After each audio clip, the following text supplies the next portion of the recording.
오후의 시작, 세상의 모든 정보. 안녕하세요. 아나운서 임지웅입니다.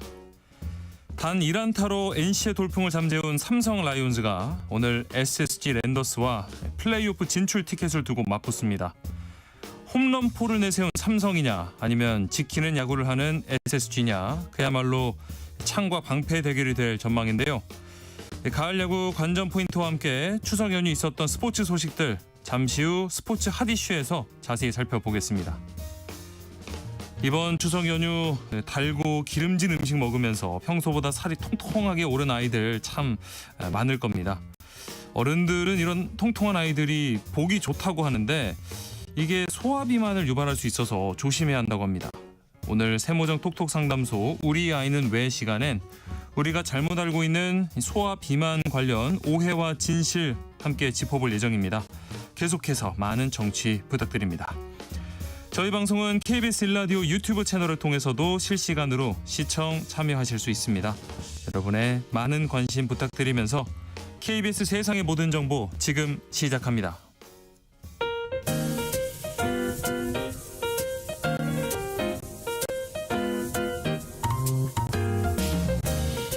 정신없이 바쁜 하루, 놓치면 안 될 경제 사회 분야 뉴스를 한 번에 정리해드립니다. 하프타임 뉴스 임선우 뉴스캐스터와 함께합니다. 안녕하십니까? 안녕하세요. 자, 추석 연휴 마지막 날인 오늘 도로 상황 어떨까요? 네, 도로에 차들이 점점 많아지고 있습니다. 오늘 오전 11시 요금소 출발 기준 지방에서 서울까지는 부산 7시간 20분, 울산 6시간 50분, 강릉 4시간, 양양 2시간 50분, 대전 2시간 30분, 광주 5시간 40분 등이 걸릴 것으로 보입니다. 네. 오늘 전국적으로 500만 대가 넘는 차량이 이동을 한다고 하는데요. 정체는 늦은 오후에 들어 절정에 달할 것으로 보이는데 오후 5시쯤 가장 막히고 밤 10시 이후에야 정체가 풀릴 것으로 예상된다고 하니까요. 출발하시기 전에 로드 플러스 누리집이나 길 안내 애플리케이션 등을 통해서 실시간 교통정보 확인한 뒤에 출발하시는 게 좋겠습니다. 예. 또 저희 세모정 들으면서 오시면 한결 덜 지루하지 않을까 싶고요. 네. 무엇보다 안전운전 하시기 바랍니다. 네, 안전운전 하시기 바랍니다. 자, 그리고 이번 연휴에 우리에게 좀 치명적인 소식도 들려왔어요. 미국에 이어서 유럽연합도 철강 수입 장벽을 대폭 높이겠다고 밝혔죠.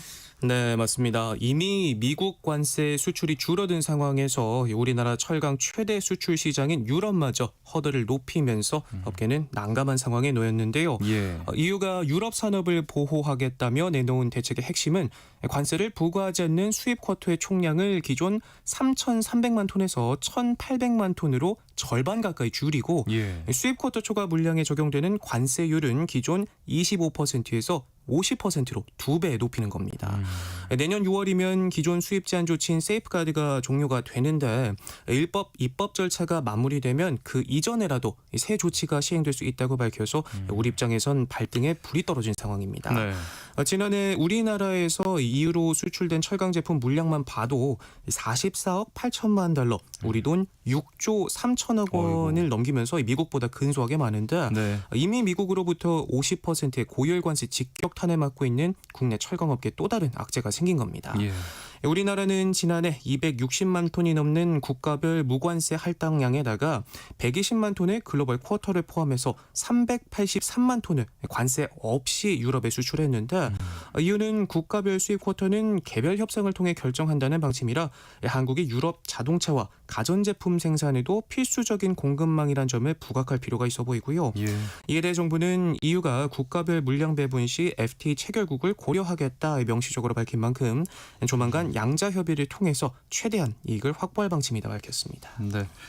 그런가 하면 오늘 이 대통령실에서 강훈식 비서실장 주재로 통상 관련 부처 장관들 참석하는 통상회의가 열린다고요? 네, 맞습니다. 강훈식 대통령실 비서실장은 9일인 오늘 위성락 국가안보실장, 김용범 정책실장과 함께 미국과의 관세 협상 대응책 논의를 위한 통상 대책 회의를 주재하는데요. 예. 3 실장과 구윤철 부총리 겸 기획재정부 장관, 김정관 산업통상자원부 장관 등 관계부처 관계자들이 참석한 가운데 회의를 진행합니다.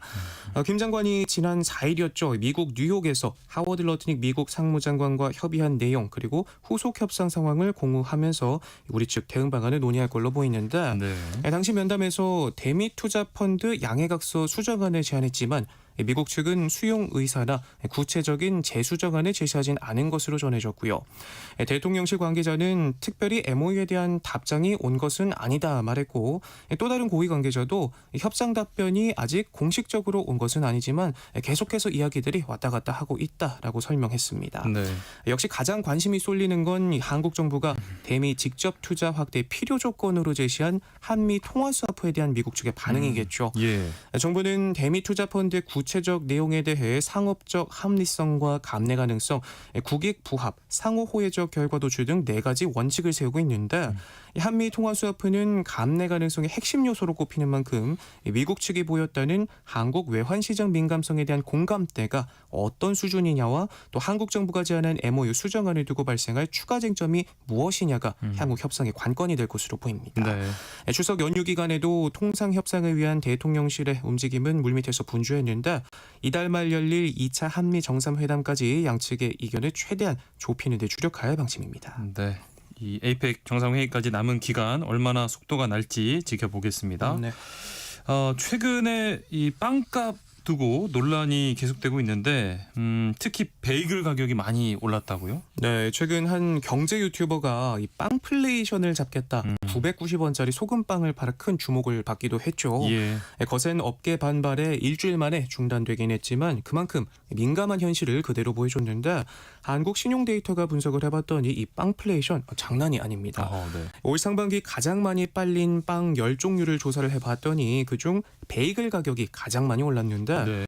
6월 말 기준 중위 가격이 4,400원에서 4,900원으로 3년 새 44%나 뛰었고요. 와, 네. 판매량 1, 2위인 소금빵과 샌드위치도 30%대 상승률을 기록했습니다. 네, 네. 또 한국은행의 경제 통계 시스템에서도 8월 빵 소비자 물가 지수는 지난해 같은 달보다 6.5%나 상승했는데 3년 전 6월과 비교하면 20% 가까이 뛰었고 베이글과 샌드위치, 소금빵 가격은 이 기간 평균 빵값보다 배 이상 많이 뛴 셈입니다. 그러네요. 네, 특히 소금빵은 몇 년 전만 해도 2,000원대면 사 먹을 수 있었는데 네. 요즘은 기본 3,000원 이상을 하는 것 같더라고요. 네, 네.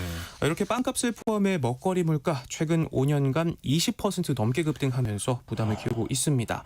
장바구니 물가 문제 심각성이 대두되자 공정거래위원회가 식품업계 담합의 강경 대응에 나서기로 했는데요. 이달 중 CJ제일제당, 삼양사, 대한제당 등의 설탕 담합 혐의에 대해 제재 절차에 착수하기로 했고요. 돼지고기 가격 담합 혐의를 받는 모구총과 도드람, CJ 피드앤케어 등 6개 육가공 업체에 대한 조사도 마무리 중입니다. 네. 특히 빵값 인상의 주요 원인으로 꼽히는 달걀 가격 담합 혐의 조사를 신속히 마무리할 방침이고 국내외 가격 차이가 큰 밀가루 가격은 집중 검토해서 혐의가 확인되면 엄정하게 조치할 계획이고요. 네. 앞서 이재명 대통령이 국무회의에서 언급한 가격 조정 명령이나 기업 분할 등 한층 더 강력한 조치들이 시행될 수 있다는 관측도 나오고 있습니다. 그런데 좀 아이러니한 게 이렇게 빵값이 오르는데도 이 업계는 여전히 적자를 면치 못하고 있다고요. 네, 말씀하신 것처럼 빵값은 꾸준히 올랐지만 이 제과점과 카페 업종의 수익성은 정반대로 움직였는데요. 네. 올 6월 기준 관련 업종의 월 평균 매출은 약 907만 원으로 최근 2년간 감소세를 이어가다가 적자로 돌아섰습니다. 오, 네. 이 매출액보다 임대료며 재료비, 인건비 등 비용이 더 많아다는 건데 이 프랜차이즈와 개인 제과점 간 격차도 점점 더 벌어지고 있는 점이 확인이 됐습니다. 예. 대형 프랜차이즈는 매출 지수가 높고 폐업률이 낮았던 반면 개인 제과점은 상대적으로 매출이 작고 폐업률이 높았는데 브랜드 인지도나 재료 구매력 등에서 프랜차이즈가 절대적으로 유리한 구조인데 반면 개인 매장은 원재료 단가 상승과 임대료 부담을 고스란히 더하면서 경쟁력을 잃어가고 있습니다. 가격을 올리면 손님들 발길이 끊기고 가격을 그대로 유지하자니 손해보면서 팔아야 되는 딜레마에 놓이면서 고민이 깊은데요. 네. 재료값이며 임대료며 안 오른 게 없는 요즘 같은 때 마냥 빵값이 왜 이리 비싸냐 불평만 하기는 없을 것 같습니다. 옛날에는 진짜 빵 배부르게 많이 먹었던 것 같은데 요즘에는 배부를 때까지 먹으면 지갑이 탈탈 털리죠. 네, 털릴 것 같습니다. 자, 올해 노벨 수상자 속속 발표되고 있는데요. 올해 과학 부문 노벨상 수상자 가운데 일본인이 2명이나 나왔어요.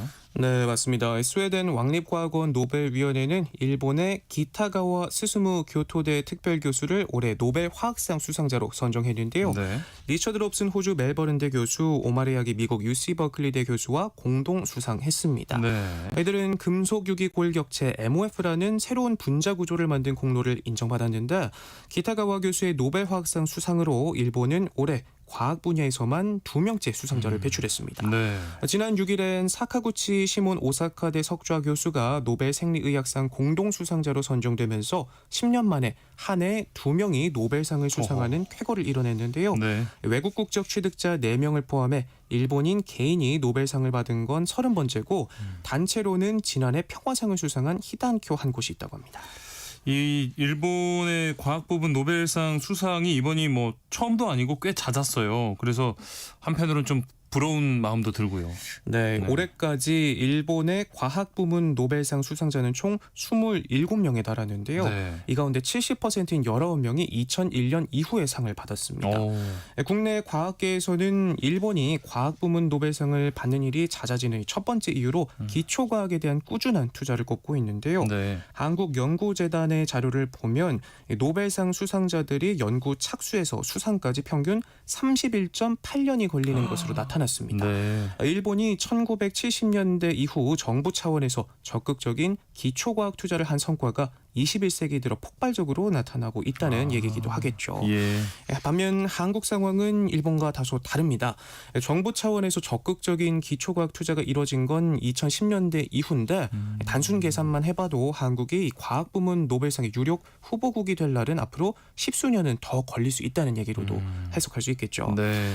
문제는 한국 기초과학 투자 방향이 미래 노벨상 수상자를 배출할 만큼 적합한지에 대해 우려가 나오고 있다는 점인데요. 예. 오마레야기 교수와 공동 연구를 했던 김자헌 숭실대 교수는 야기 교수는 사소한 데이터 하나에도 의미를 부여하면서 실패조차 연구의 일부로 기록하던 학자였다 말하면서 이런 꾸준함은 실패를 견디게 하는 제도 속에서 가능했다 말에 눈길을 끌었습니다. 네. 그러면서 일본은 100년 가까이 장기적으로 시행착오를 겪으며 하나의 주제를 발전시킬 수 있는 구조를 갖춘 반면 한국처럼 단기 성과 중심의 제도에서는 이런 연구가 쉽지 않다 지적했는데 창의적이고 도전적인 연구는 실패 확률이 높지만 일본은 그런 실패를 감싸주는 시스템이 있다면서 한국도 노벨상을 원한다면 성공률보다 가능성 중심의 지원으로 전환해야 한다 강조했습니다. 예.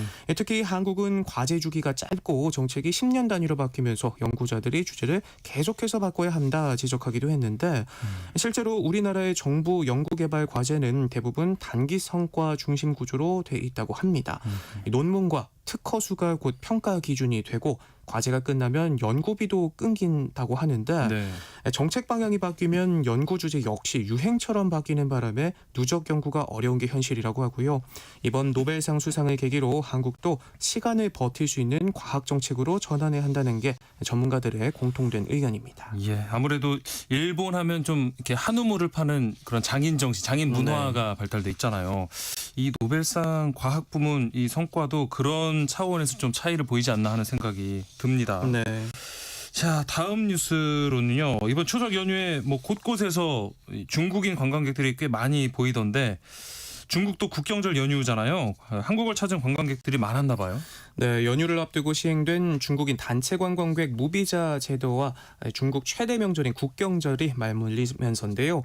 명절마다 내수 부진을 우려하던 과거와 달리 올해는 이렇게 밀려드는 관광객에 힘입어 도심 상권도 활기를 되찾고 있습니다. 네.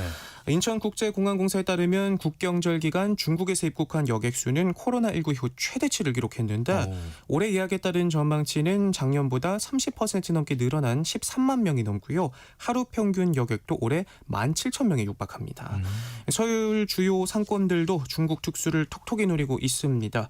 필수 코스로 꼽히는 명동이 대표적인데 한 홍삼 매장은 구매 문의가 전달보다 5배는 좋게 늘었다 웃음 지었고 중국인 사이 필수 쇼핑템으로 여겨지는 마스크팩이나 이런 뷰티 제품들도 날개도 친 듯이 팔려나갔다고 합니다. 네. 전문가들 역시 중국인 관광객이 하반기 내수 회복에 크게 기여할 가능성이 높다 보고 있는데 최근 정부가 시행한 한시적 무비자 입국 조치로 내년 상반기까지 약 100만 명의 중국인 관광객이 추가로 입국할 것으로 추산되고요. 예. 한국은행은 이 같은 시나리오가 현실화하면 관광 수입이 약 2조 5,600억 원 늘어나고 GDP 증가율도 0.08%포인트 상승할 것으로 예상했습니다. 네.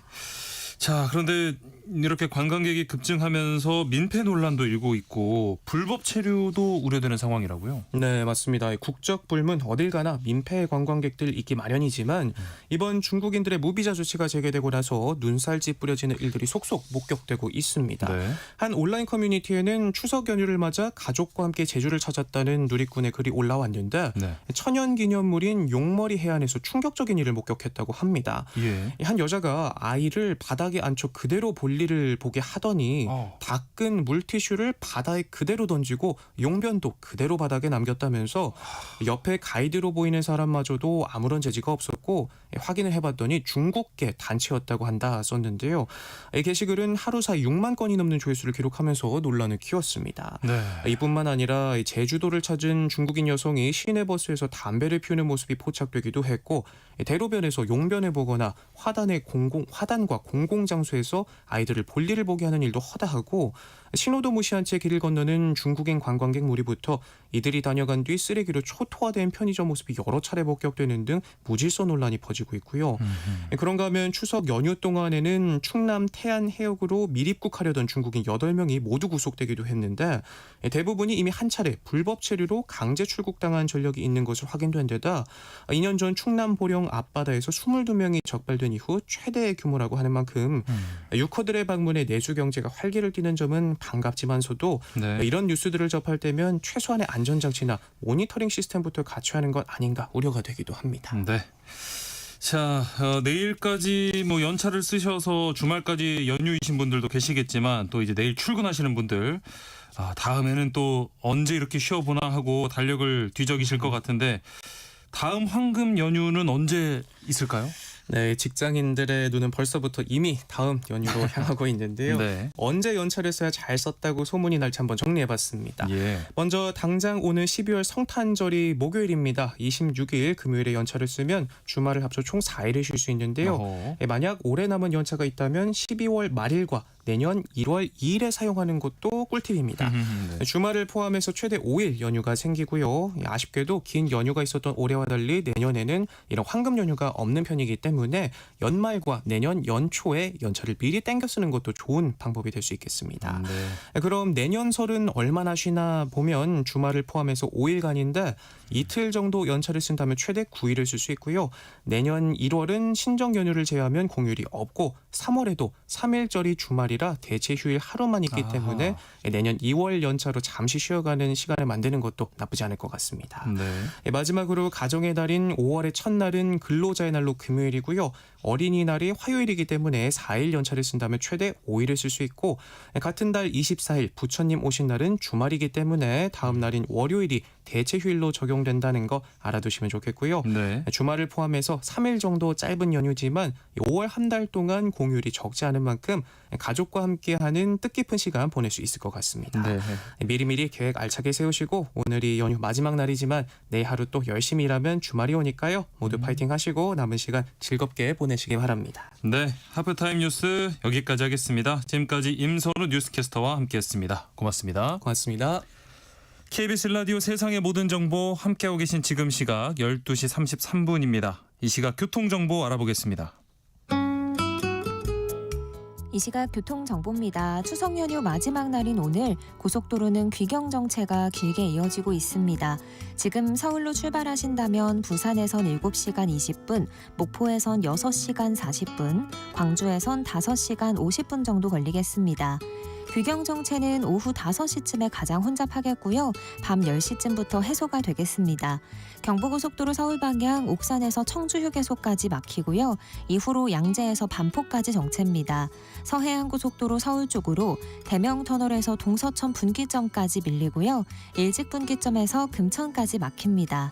강원도로 나들이 떠나는 차들도 많습니다. 서울 양양고속도로 양양 방향 덕소산패에서 서종까지 한 번에 16km 정체고요.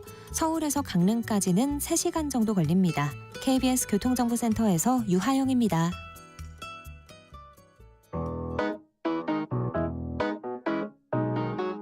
세상의 모든 정보는 청취자분들의 관심과 참여를 기다립니다.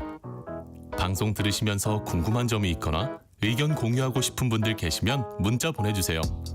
추첨을 통해 모바일 쿠폰 보내드리겠습니다.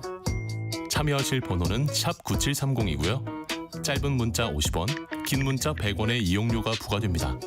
콩 게시판을 통해서는 무료로 참여하실 수 있고요. KBS 1라디오 유튜브 채널을 통해서도 실시간으로 시청 참여하실 수 있습니다. 시선 집중. 지금 가장 화제가 되고 있는 스포츠 뉴스를 파헤쳐보는 시간입니다. 스포츠 핫 이슈. 오늘도 KBS 스포츠국 정현우 PD와 함께합니다. 안녕하십니까? 네, 안녕하십니까? 자, 이번 추석 연휴에 프로야구 포스트 시즌이 시작이 됐습니다. 네. 이 와일드카드 결정전은 2차전까지 이어졌는데 결국 삼성 라이온즈가 NC의 돌풍을 막아냈습니다. 네, NC의 막판 상승세가 정말 매서웠잖아요. 네. 9연승으로 이제 마지막 막차 티켓을 따냈는데 네. 와일드카드 결정전 1차전에서도 후라도를 공략을 하면서 네. 아리엘 후라도가 6과 3분의 2이닝 동안 4실점하면서 NC에게 승을 내줬거든요. 네. 삼성 입장에서는 벼랑 끝까지 어떻게 보면 조금 몰린 상황이었는데 어제 열린 2차전이었죠. 원태인 선수가 6이닝 동안 무실점으로 틀어막으면서 네. 삼성의 승리를 또 견인을 했고요. 네. 다만 이제 삼성 입장에서는 다가올 준 플레이오프를 앞두고는 이 좀 타선이 답답하다는 점이 좀 걱정거리가 될 것 같습니다. 네. 1차전 같은 경우는 안타 5개, 3개 볼넷 이게 이제 출루의 전부였고 2차전은 더 심각했습니다. 네. 1회 선두타자 이재현 선수가 안타를 쳤는데 그 이후로 8회 말까지 단 하나의 안타도 나오질 않았거든요. 네. 그러다 보니까 이제 결국 팀 1안타로 예. 승리를 가는데 어떻게 된 게 또 희한하게 이 상대 선발 투수였던 로건의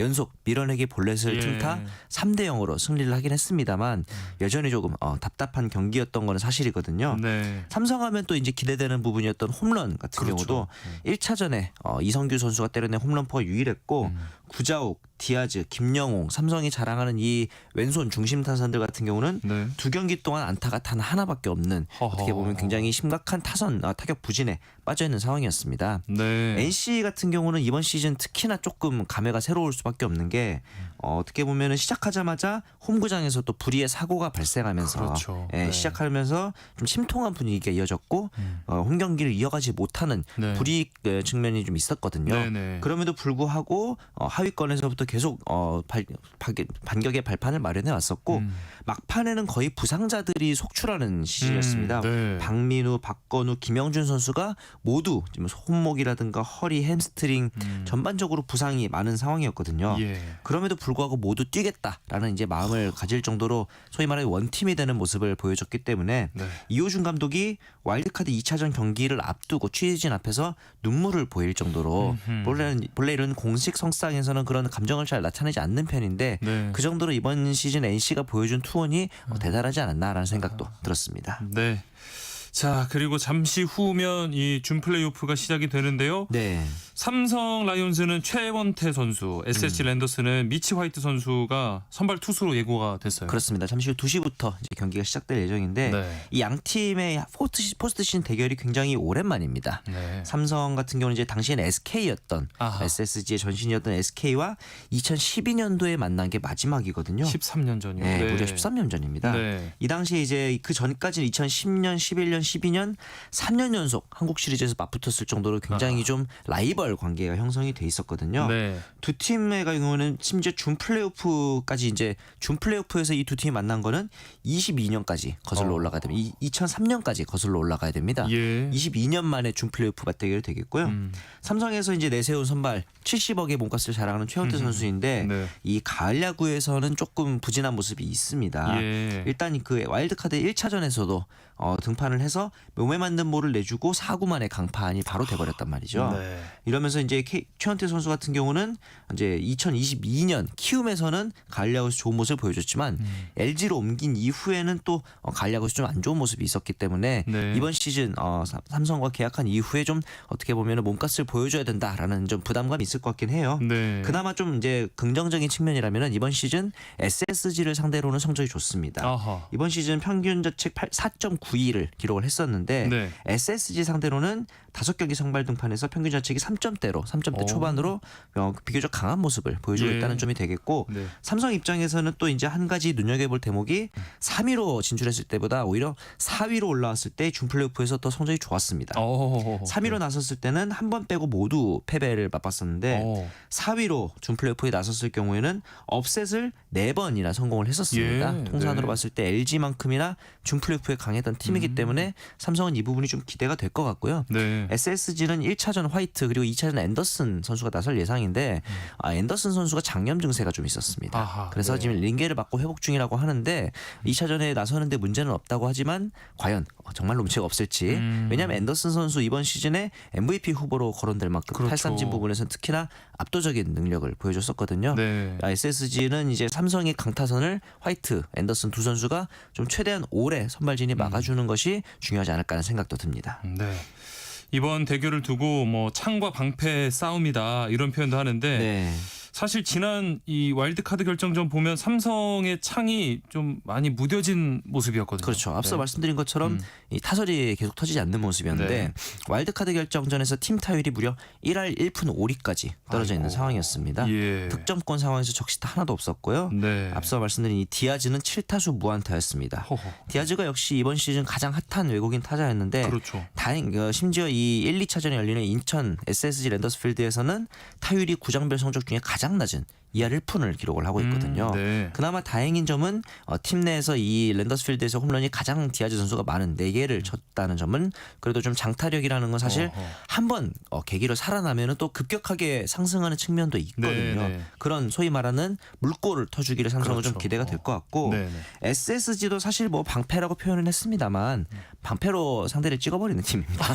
굉장히 장타력이 대단한 팀이거든요. 네, 네. 이 두 팀 다 장타력이 강점인 팀인데 공교롭게 홈구장이 두 팀 다 굉장히 타자 친화적인 홈구장이죠. 예. 이 랜더스필드 같은 경우는 소위 말해 원조 홈런 공장이다라고 불릴 정도거든요. 네. SSG가 이번 시즌 정규 시즌에서 홈에서 73경기를 했는데 총 146개의 홈런이 나왔습니다. 와. 경기당 거의 2개 가까이 홈런이 그러네요. 나왔고 정확히 네. 2개가 나왔고요. 네. SSG로 간판을 바꾼 다음에 이제 치러진 두 번의 가을 야구에서는 예. 단 한 경기에서 한 경기도 홈런이 홈 경기에서 안 나온 적이 없었습니다. 네. 홈에만 왔다 하면 홈런을 치는 SSG였거든요. 예. 그리고 이제 아마도 이제 많은 SSG 팬들이 기억하실 이제 두 번의 이제 홈런이 있었는데 그 중에 하나가 2022년 한국 시리즈 5차전에서 터졌던 김강민의 역전 끝내기 스리런. 아하. 아마 이런 결정적인 장면들 SSG 팬들 아마 또 기대하실 것 같고요. 네. SSG의 이 엔트리를 좀 보자면은 눈길을 끄는 것이 올 시즌 좀 활약을 보여준 젊은 선수들이 대거 엔트리에 승선했다는 점입니다. 네. 총 11명이 처음으로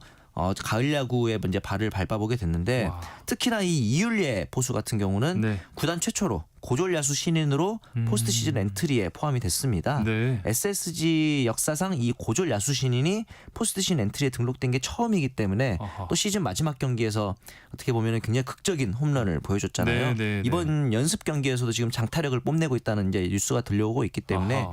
이 11명이나 되는 젊은 선수들이 어떤 그런 파이팅을 보여줄지 혹은 또 그 큰 경기라서 좀 긴장하는 모습을 보여줄지 아하. 이런 것들이 또 승부처가 될 것으로도 보입니다. 젊은 선수들이 어떤 변수가 될 수 있을지 네. 재밌을 것 같습니다. 자, 한편 이 한국 시리즈 직행한 LG와 또 플레이오프 직행한 한화 같은 경우에는 이제 이들 경기 지켜보면서 가을 야구를 준비하고 있겠네요. 네, 우선 한화 같은 경우는 이제 가을 야구 준비도 있지만은 총 7명의 선수들에게 또 방출 통보를 내리기도 했습니다. 네. 팀은 이제 내년 시즌 준비도 겸하겠다라는 이제 의미로 볼 수 있을 것 같고요. 네. 우선 이제 한화 같은 경우는 플레이오프에 직행을 해 있는 상황이죠. 정규 시즌 2위를 했으니까. 네. 무려 2018년 이후 7년 만에 가을 무대가 되겠습니다. 그러면서 이제 17일부터 이제 포스트 플레이오프 경기가 SSG와 삼성의 승자와 맞대결을 하게 되는데 네. 일단은 가장 중요한 게 LG도 그렇지만 하나도 실전 감각을 끌어올리는 게 가장 중요하거든요. 이제 5일부터 이제 포스트 시즌 데뷔의 연습을 시작을 한 상태고요. 네. 연습 경기는 오늘 그리고 이제 내일 연천 미라클과 독립야구단이죠. 연천 네. 미라클과 경기를 펼치고 12일, 13일에는 상무와 격돌을 할 예정입니다. 네. 모두 홈구장인 대전구장에서 열릴 예정인데 최대한 좀 12, 13일에 열리는 상무와의 경기는 실전과 최대한 비슷한 환경을 만들기 위해서 관중까지도 입장을 하고 예. 응원단도 운영을 할 계획이라고 합니다. 네. 그렇기 때문에 아무래도 산화 입장에서는 이 경기들을 통해서 감각을 끌어올릴 것으로 보이고 LG 같은 경우는 조금 더 길게 준비를 할 것으로 예정이 되어 있습니다. 이제 어제였죠. 8일부터 LG 챔피언스 파크의 선수들이 아예 합숙 훈련을 시작을 했거든요. 오, 네. 19일까지 3번의 자체 청백전을 포함해서 11박 12일에 거의 전지훈련에 가까운 긴 일정을 소화할 예정입니다. 네, 네. 자체 청백전이 13일, 16일, 19일에 진행할 예정이기 때문에 이 3번의 청백전을 통해서 정예 멤버 대부분의 좀 실전 감각을 끌어올릴 계획을 LG 트윈스가 가지고 있습니다. 네. 자, 한국 시리즈 끝날 때까지 이 재밌는 싸움 계속해서 지켜봐 주시고요. 네. 한편 이 홍명보 감독이 이끄는 축구 대표팀 역시 이제 내일이네요. 네. 브라질전 앞두고 뭐 추석 연휴도 있고 훈련에 매진하고 있던데 네. 뭐 브라질 대표팀은 언제나 막강하지만 네이마르 같은 일부 주전 선수들이 부상으로 빠졌더라고요. 그렇죠. 우리나라 팬들 입장에서는 네이마르를 한국에서 볼 수 있는 기회인데 좀 아쉬울 것 같습니다. 네. 햄스트링 부상으로 좀 승선이 불발되긴 했지만 뭐 이제 그 외에도 다양한 세계적인 선수들이 많이 있기 때문에 네. 조유민 선수 같은 경우도 이제 네이마르 한번 막아보고 싶었다. 내가 만약에 지더라도 한번 붙어보고 싶었다 이런 얘기를 하기도 했었는데요. 네. 한 가지 또 변수가 있었던 게 뉴캐슬에서 활약하고 있는 브라질 대표팀의 조엘링턴 그리고 김아량이스 이 두 선수가 탄 비행기가 네. 조금 늦게 도착했습니다. 아하. 항공기 유리창이 깨지는 사고가 발생해서 아하, 네. 좀 늦게 대표팀 선수단에 합류하긴 했습니다만 네. 뭐 큰 선수들에게 있어서 제약은 없다고 하고요. 이번 경기를 앞두고 이제 현지 매체라든가 우리 뉴스들이 이제 가장 관심을 가지고 있는 포인트는 굉장히 이 브라질 대표팀이 공격적으로 나올 거라는 전망이 그렇죠. 많습니다. 네. 어느 정도냐면은 비니시우스, 호드리구 세계적인 공격수 2명이 전방에 위치하고 예. 여기에 대해서 에스테방, 마테우스 쿠냐까지도 선발 출전할 가능성이 높다. 네. 이러면 이제 뭐 투톱, 쓰리톱이 아니라 포톱으로 나서는 정도거든요. 4-2-4에 가까운 굉장히 공격적인 전술을 시험해볼 예정이다라는 예. 얘기를 또 하고 있어서 우리나라 입장에서는 아시아 예선에서 보여준 우리나라 대표팀의 전술 운영도 중요하지만 이런 세계적인 강호들과 맞붙었을 때 특히나 강호들이 좀 공격적으로 나왔을 때 김민재를 필두로 한 우리나라 대표팀의 수비진 그리고 수비 전술을 어떻게 운영하면서 막아내느냐도 굉장히 평가전에서 가치 있는 부분 중에 하나거든요. 네. 아마 이제 홍명보의 항상 과제 중에 하나인 김민재의 파트너 찾기 그리고 네.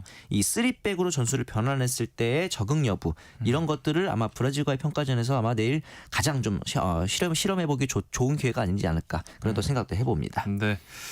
자, 우리 팀에서는 이 독일 혼혈 선수 옌스 카스트로프 관심이 또 뜨거운데 네. 이 선수가 독일 매체하고 한 인터뷰 내용이 네. 뭐 위계 질서 논란 이렇게 얘기도 했어요. 네, 맞습니다. 이제 독일 매체인 키커와의 인터뷰였는데 네. 카스트로프 선수의 이야기에 따르면 한국은 굉장히 예의 범절을 중요시하는 나라다. 연장자에 대한 존중이 크다라는 이야기를 하면서 네. 어떤 예시를 들었냐면 어린 선수들은 엘리베이터를 가장 좀 나중에 타는 문화가 있다. 그리고 식사 후에는 또 과일을 가져다 주고 모두가 식사를 마칠 때까지 아무도 먼저 일어나지 않는 모습이 있다. 이런 이야기들을 했는데 네. 저도 이제 이야기를 보면서 생각해 보니까 그럴 수 있지 않나라는 생각이 좀 들긴 합니다. 아무래도 우리나라에서 저도 계속 생활을 했었다 그러니까요. 보니 네. 근데 이제 카스트로프처럼 외국에서 계속 선수 생활을 해오고 일상생활을 해왔던 입장에서는 네. 왜 그렇게 해야 되지라는 생각이 들 수도 그럴 수 있지만 있죠. 네. 하지만 또 논란이 있을 수 있기 때문에 모두가 많이 도와주고 여기에 이제 대한민국 왔을 때 최고로 대표팀에서 보호받고 있는 느낌이 든다. 그 정도로 많이 배려해주고 있긴 하다. 이런 네. 얘기를 또 했기 때문에 어떻게 보면 또 운동 선수들이 또 일반인들과는 다른 위계 질서가 좀 강한 측면도 있잖아요. 더 그렇기도 하죠. 네, 이런 부분들이 있기 때문에 카스트로프 선수 입장에서는 조금 이색적으로 보이지 않았을까라는 생각도 듭니다. 하지만 경기장에서는 선후배 없죠. 경기력을 최고로 끌어올리는 것이 중요하기 때문에 특히나 뭐 요즘 선수들은 경기장에서 그럴 리가 없기 때문에 이거는 그냥 어떻게 보면 대표팀 내에서의 문화 중에 하나였지 않나라는 그렇죠. 생각이 듭니다. 뭐 경기장 안에서 뭐 선배님 패스 받아주십시오 이렇게 하고 패스하진 않으니까요. 이럴 수 예. 없으니까요. 네. 자, 그리고 남자 프로농구도 명절 연휴에 시작이 됐습니다. 지난 맞습니다. 3일 개막했죠. 네, 맞습니다. 이러면서 이제 공식 개막전이었던 서울 SK와 창원 LG의 경기가 공식 개막전이었는데 네. 이 공식 개막전부터 연장을 갔습니다. 하하. 이렇게 네. 또 공식 개막전에서 연장 승부가 펼쳐진 게 예. 2004-2005 시즌에 있었던 와. KCC와 LG의 맞대결이었는데 네. 역대 두 번째였습니다. 당시가 예. 최초였고요. 네. 당시에 이제 LG에게 KCC가 90대 82로 승리를 했었는데 이번에도 SK가 LG를 89대 81로 꺾으면서 하하. LG는 개막전 연장 경기에서 두 번 연속 패배라는 약간 아하. 아쉬운 결과를 또 안게 됐고요. 예. SK는 이렇게 되면서 통산 연장전 50번째 승리로 최다 승리에 또 영예를 오. 하게 됐습니다. 네. 한편 이제 고양 소노 같은 경우는 이제 손창환 감독이 새로 감독 부임을 했는데 네. 개막 2연패로 리그 최하위에 머물러 있었거든요. 예. 그런데 이제 8일 열렸던 SK와의 경기에서 또 SK를 제압을 하면서 손창환 감독도 시즌 첫 승을 신고를 했습니다. 네. 그러면서 현재 순위를 지금 보시면은 KT, DB, SK, 정관장까지가 2승 1패로 선두권을 형성하고 있고요. 예. 서울 삼성, 창원 LG, 부산 KCC가 현재까지 두 경기 하면서 1승 1패로 중위권, 그리고 울산 현대모비스, 고양 소노가 1승 2패고요. 아하. 앞서 이제 말씀드렸던 소노도 첫 승을 신고했지만 네. 아직까지 마지 최하위에 처져 있는 한국가스공사 같은 경우는 첫 승을 신고하지 못하고 있는 상황이 되겠습니다. 네. 자, 그리고 지난주에 반가운 소식이 또 있었는데 네. 이 LPGA 롯데 오픈에 이 초청 선수 자격으로 출전한 황유민 선수가 깜짝 우승을 차지했어요. 그러게 말입니다. 사실은 이 황유민 선수는 네. 아직 그 시드도 없는 상황이었기 때문에 예. 퀄리파잉 스쿨을 거쳐야 되는 상황이었거든요. 네. 초청 선수로만 참가했음에도 불구하고 이 하와이에서 열린 대회 마지막 라운드에서 버디 6개, 보기 하나를 마지막 라운드에 또 기록을 하면서 오. 5타를 줄여서 네. 최종 합계 17언더파 271타로 2위인 김효주 선수를 또 한타 차로 제치면서 우승을 차지하면서 우승 상금 45만 달러를 또 거머쥐게 됐습니다. 네. 황유민 선수 같은 경우는 지난 2023년에 이 KLPGA 투어의 무대에 이제 데뷔를 했는데요. 네. 2승을 거뒀고 이번에는 또 이 메인 스폰서인 롯데의 초청으로 이번 대회 초청에 출전을 한 케이스가 됐습니다. 그러면서 우승 트로피까지 거머쥐었기 때문에 허허. 내년에 이제 안 그래도 미국 무대 진출을 준비를 하고 있었거든요. 네. 그래서 연말에 열리는 퀄리파잉 시리즈에 응시할 예정이었는데 이번 우승을 통해서 바로 LPGA 오. 투어 카드를 확보하는 영예를 또 안게 됐습니다. 네. 이번 시즌 우리나라 선수의 LPGA 투어 우승 황유민 선수가 5번째가 되겠고요. 2라운드에서 특히 한 라운드에서만 10언더파를 기록할 정도로 굉장히 페이스가 좋았거든요. 네. 그런데 그 다음날 75타 3오버파를 치면서 역시나 조금 경험이 적은 선수답게 흔들리는 모습이 있었습니다. 네. 대부분의 이 젊은 선수들이 이런 과정에서 흔들리고 이제 무너지거든요. 그런데 이제 황유민 선수가 별명이 돌격대장일 정도로 어허허허. 굉장히 공격적인 코스 운영을 가져가는 선수인데 예. 이날만큼은 마지막 날만큼은 그런 공격적인 모습보다는 좀 더 집중과 차분한 모습을 보여줬습니다. 대표적으로 이 최종 라운드 17번 홀 그리고 마지막 18번 홀에서 버디를 기록했을 때 이제 멘탈을 보시면은 네. 좀 내가 지금 잘하고 있는 걸까 타수가 벌어져서 좀 새로운 도전을 변화를 가져가는 게 해야지 않을까라는 생각을 했다 그래요. 그런데 네, 네. 그 순간에 이제 캐디가 옆에서 지금까지 너무 잘하고 있으니 절대로 포기하지 말고 지금처럼만 하면 된다. 그 한마디 해줘서 갑자기 마음이 차분해지고 힘이 났다. 이런 이야기를 하는 걸 보니까 네. 사실 이 골프 선수에게 있어서 멘탈, 그 정신적인 측면이 굉장히 중요한데 아마 이제 내년 LPGA 무대에서도 황유민 선수가 이런 좋은 모습을 보일 수 있지 않을까라는 생각도 듭니다. 네. 자, 마지막 소식으로 리그 오브 레전드 월드 챔피언십 일명 롤드컵이 다음 주 시작이 되는데요. 네. 이번에는 상금이 더 올랐다면서요? 그러니까 말이에요. 예. 오는 14일 베이징에서 개막하는 리그 오브 레전드 월드 챔피언십 일명 롤드컵이라 그러죠. 네. 우승 상금이 총 100만 달러입니다. 우리나라 돈 약 14억 원이 됐는데요. 예. 지난해에는 45만 달러였기 때문에 2배 이상 늘어난 수치가 네. 되겠습니다. 네. 지난해 총 상금이 225만 달러였고 이번 시즌은 500만 달러로 여기도 역시 2배 가까이 증가를 한 금액 그만큼 어떤 이 리그 오브 레전드의 인기를 반영하는 수치라고 그렇죠. 보시면 될 것 같고요. 네. 이 라이엇 게임즈 같은 경우는 롤드컵에서 우승한 팀 같은 경우는 스킨에서 오는 수익도 분배를 해주기 때문에 실제 우승팀의 상금 규모는 100만 달러보다 더 늘어날 것으로 좀 보이고 있습니다. 예. 준우승 팀에게는 80만 달러 그리고 4강 팀에게 40만 달러의 상금이 책정돼 있는 상황이고요. 네. 이번 시즌에는 또 이 젠지의 우승 가능성 높게 보시는 분들이 많을 것 같아요. 네. 정규 시즌에 29승 1패라는 굉장히 압도적인 성적을 거뒀던 젠지인데 네. 이제 단일 시즌 챔피언에서 이제 LCK에서 첫 단일 시즌 챔피언이 올랐던 젠지인데 이번에는 이제 1번 시드로 젠지가 경기에 롤드컵에 참가를 하게 되고요. 네. 이에 뒤를 이어서 한화생명 e스포츠 그리고 KT 롤스터즈가 각각 2번, 3번 시드로 무대에 서게 됩니다. 아마 많은 팬들이 아시는 팀 중 하나인 T1 같은 경우는 이번 네. 시즌에는 4번 시드를 받아서 출전을 하게 됩니다. 그러면서 이제 개막을 앞두고 10월 14일에 열리는 플레이인에서 LPL팀, 중국에서 4번 시드를 받은 LPL팀과 대결을 하게 되겠습니다. 네. 그러면서 우리나라 LCK 같은 경우는 올해 롤드컵에서 4연속 우승에 도전을 하게 되는데요. 이 100만 달러의 상금을 또 우리나라 팀이 차지할 수 있을지 기대가 또 됩니다. 네. 스포츠 핫이슈 오늘 여기까지 하겠습니다. KBS 스포츠국 정현호 PD와 함께했습니다. 오늘 말씀 고맙습니다. 네, 감사합니다. KBS 세상의 모든 정보 1부 순서 여기서 마무리하겠습니다. 이어지는 2부에서는요. 오늘 꼭 알아야 할 정치, 국제 이슈 전해드리는 오늘의 뉴스 준비되어 있고요. 또 우리 부모님들 고민 풀어드리는 세모정 톡톡 상담소 우리 아이는 왜, 그리고 골라 듣는 영화 이야기 라디오와 팝콘 코너가 기다리고 있습니다. 계속해서 많은 청취 부탁드리겠습니다. 저는 2부에 다시 찾아오겠습니다.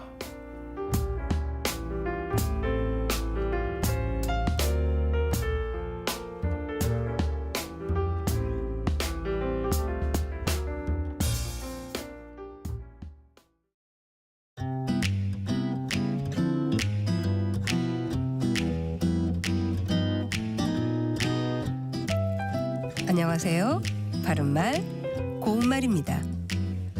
우리말 관용구 가운데 대단하지 않고 하찮다란 뜻을 가진 것으로 별 볼 일 없다가 있습니다. 별 볼 일 없다에는 중요하지 않다 또는 특징이나 매력이 없다라는 뜻이 있는데, 예를 들어 그는 집안일이 별 볼 일 없다고 생각하는 듯하다.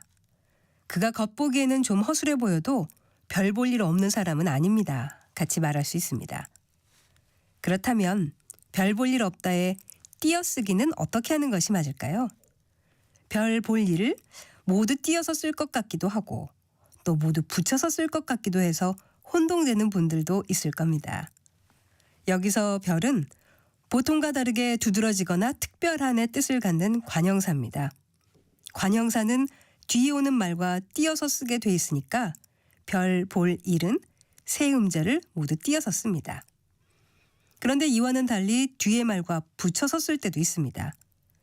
달리 어떻게 할 방법과 여러 가지 방법이란 뜻의 명사 별수, 그리고 다른 것과 특별히 다르다를 뜻하는 형용사 별다르다는 뒤에 말과 붙여서 씁니다. 그 사람이라고 별 수 있겠어? 별수를 다 써봤지만 소용없었다. 또 예상과 다르게 그는 별다른 반응을 보이지 않았다. 에서 별수와 별다르는 붙여서 쓰는 것입니다. 지금까지 바른말 고운말 아나운서 국혜정이었습니다.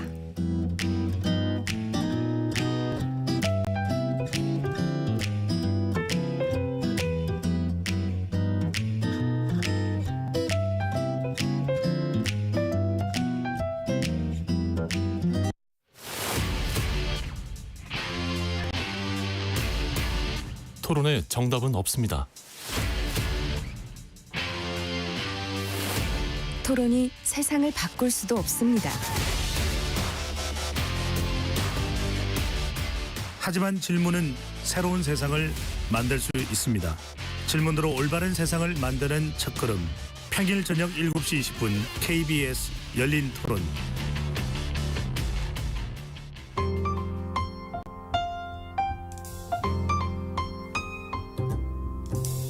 어떤 하루 보내고 계신가요? 눈코 뜰 새 없이 바쁘게 지나가는 한 주. 따뜻한 시선으로 하루를 마무리합니다. 당신을 위한 지식 쉼터. 오늘 밤 일라디오. 월요일부터 금요일. 매일 밤 10시 5분에 시작합니다.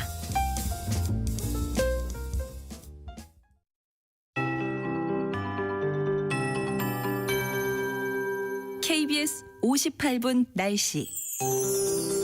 현재 백령도와 북강릉에 약하게 비가 뿌려지고 있습니다. 오늘 흐린 가운데 오후까지는 동풍의 영향으로 강원 산지 안개가 짙겠고요.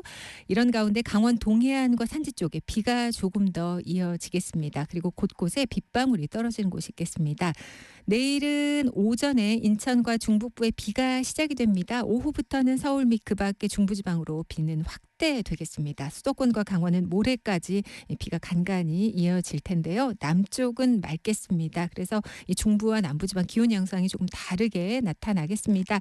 먼저 오늘 낮 기온부터 보면 서울이 22도로 떨어지면서 낮 동안 선선하겠습니다. 대구 23도, 광주 26도 등 19도에서 27도 분포로 상대적으로 남부지방의 기온이 높겠습니다. 내일은 아침 기온 서울 16도로 떨어지고요. 15도에서 21도 분포, 낮 최고 기온 서울 18도에 머물겠습니다. 이에 비해 전주 26도 등 17도에서 27도 분포를 예상하고 있습니다. 이 남쪽 먼 바다에서 일본 쪽으로 향하고 있는 태풍 2개의 간접 영향을 받겠습니다. 따라서 이 강풍과 풍랑, 너울 주의해 주셔야겠는데요. 먼저 오늘 부산과 울산, 경북 동해안도, 모레는 중부 서해안과 강원 산지 바람이 매우 강하게 불겠습니다. 해상의 물결도 동해와 남해, 제주 해상의 물결이 높겠습니다. 지금 서울의 기온은 21.8도입니다. 강희종입니다.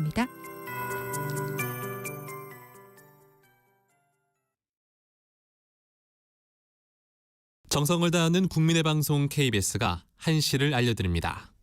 AM 711kHz, FM 97.3MHz, KBS 1라디오입니다. HLKA.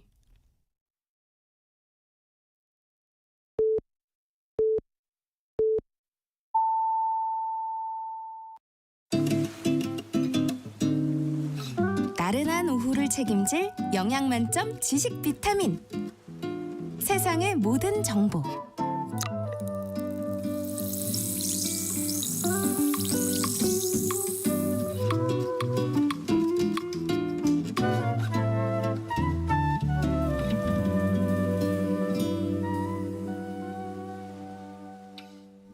세상의 모든 정보 2부 시작합니다.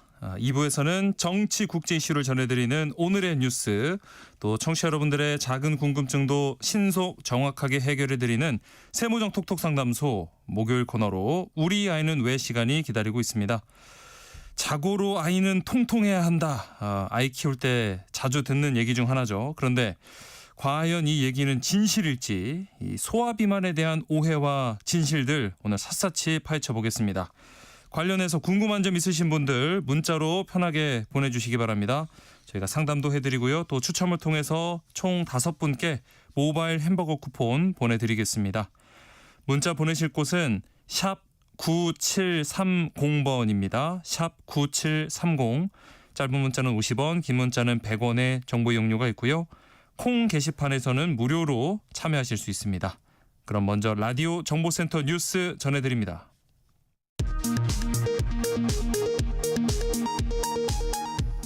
국가정보 자원 관련 화제로 정보 행정 시스템 장애가 이어지고 있는 가운데 정부는 오늘 장애가 발생한 시스템이 647개가 아닌 709개라고 정정했습니다. 오늘 6시 기준으로 그중 193개 시스템이 복구돼 복구율은 27.2%입니다. 이스라엘군이 가자 지구를 향하던 국제 9호선단을 또다시 납포하고 활동가들을 압송했습니다. 잡혀간 활동가 중엔 한국인 1명도 포함됐습니다. 이재명 대통령은 신속한 석방을 위해 외교 역량을 최대한 투입할 것을 지시했습니다.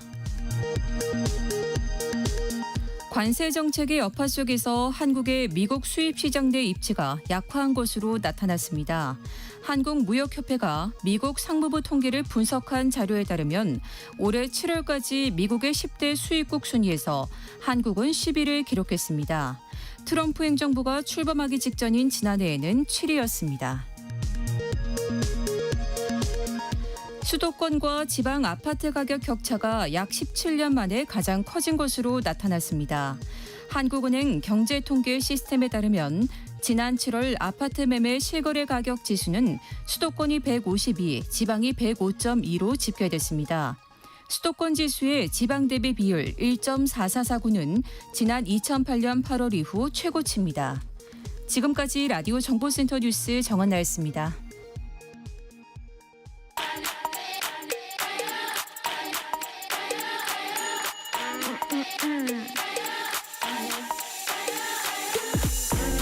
혹시 뉴스 빠뜨리셨나요? 한낮에 전해진 소식들 꼼꼼히 정리해드리겠습니다. 오늘의 뉴스 조현정 시사평론가와 함께합니다. 안녕하세요. 네, 안녕하세요.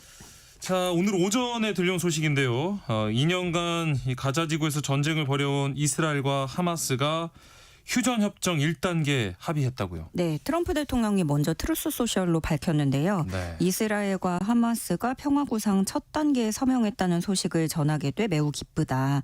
이는 모든 인질이 곧 석방될 것이며 이스라엘은 강력하고 지속 가능하고 항구적인 평화를 향한 첫걸음으로 합의된 선까지 군대를 철수할 것임을 의미한다라고 설명을 했습니다. 예.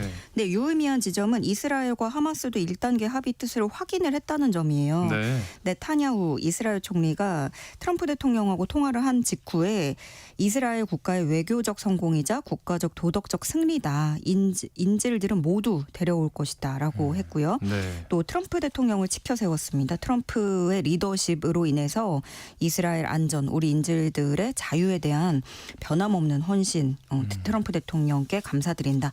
이렇게 얘기를 했고, 그래서 현지 시각 9일에 네타냐후 총리가 내각회의 소집한 다음에 이 1단계 합의를 승인할 계획입니다. 네. 하마스도 성명을 같은 날에 냈어요. AFP 통신에 따르면 하마스는 그 가자지구 전쟁 종식, 이스라엘군의 점령지 철수, 인도적인 지원을 허용하고 또 포로 교환한다라는 등의 합의에 도달했다고 밝혔고요. 네. 이렇게 되면은 합의 이행 72시간 내에 이스라엘 인질하고 팔레스타인 수감자 2천여 명 교환이 이루어질 거라고도 하마스가 설명을 했습니다. 네. 다만 하마스는 전제 조건으로 덧붙인 게 트럼프 대통령이 이스라엘의 완전한 휴전 이행을 보장해야 된다라는 점도 촉구를 했고요. 네.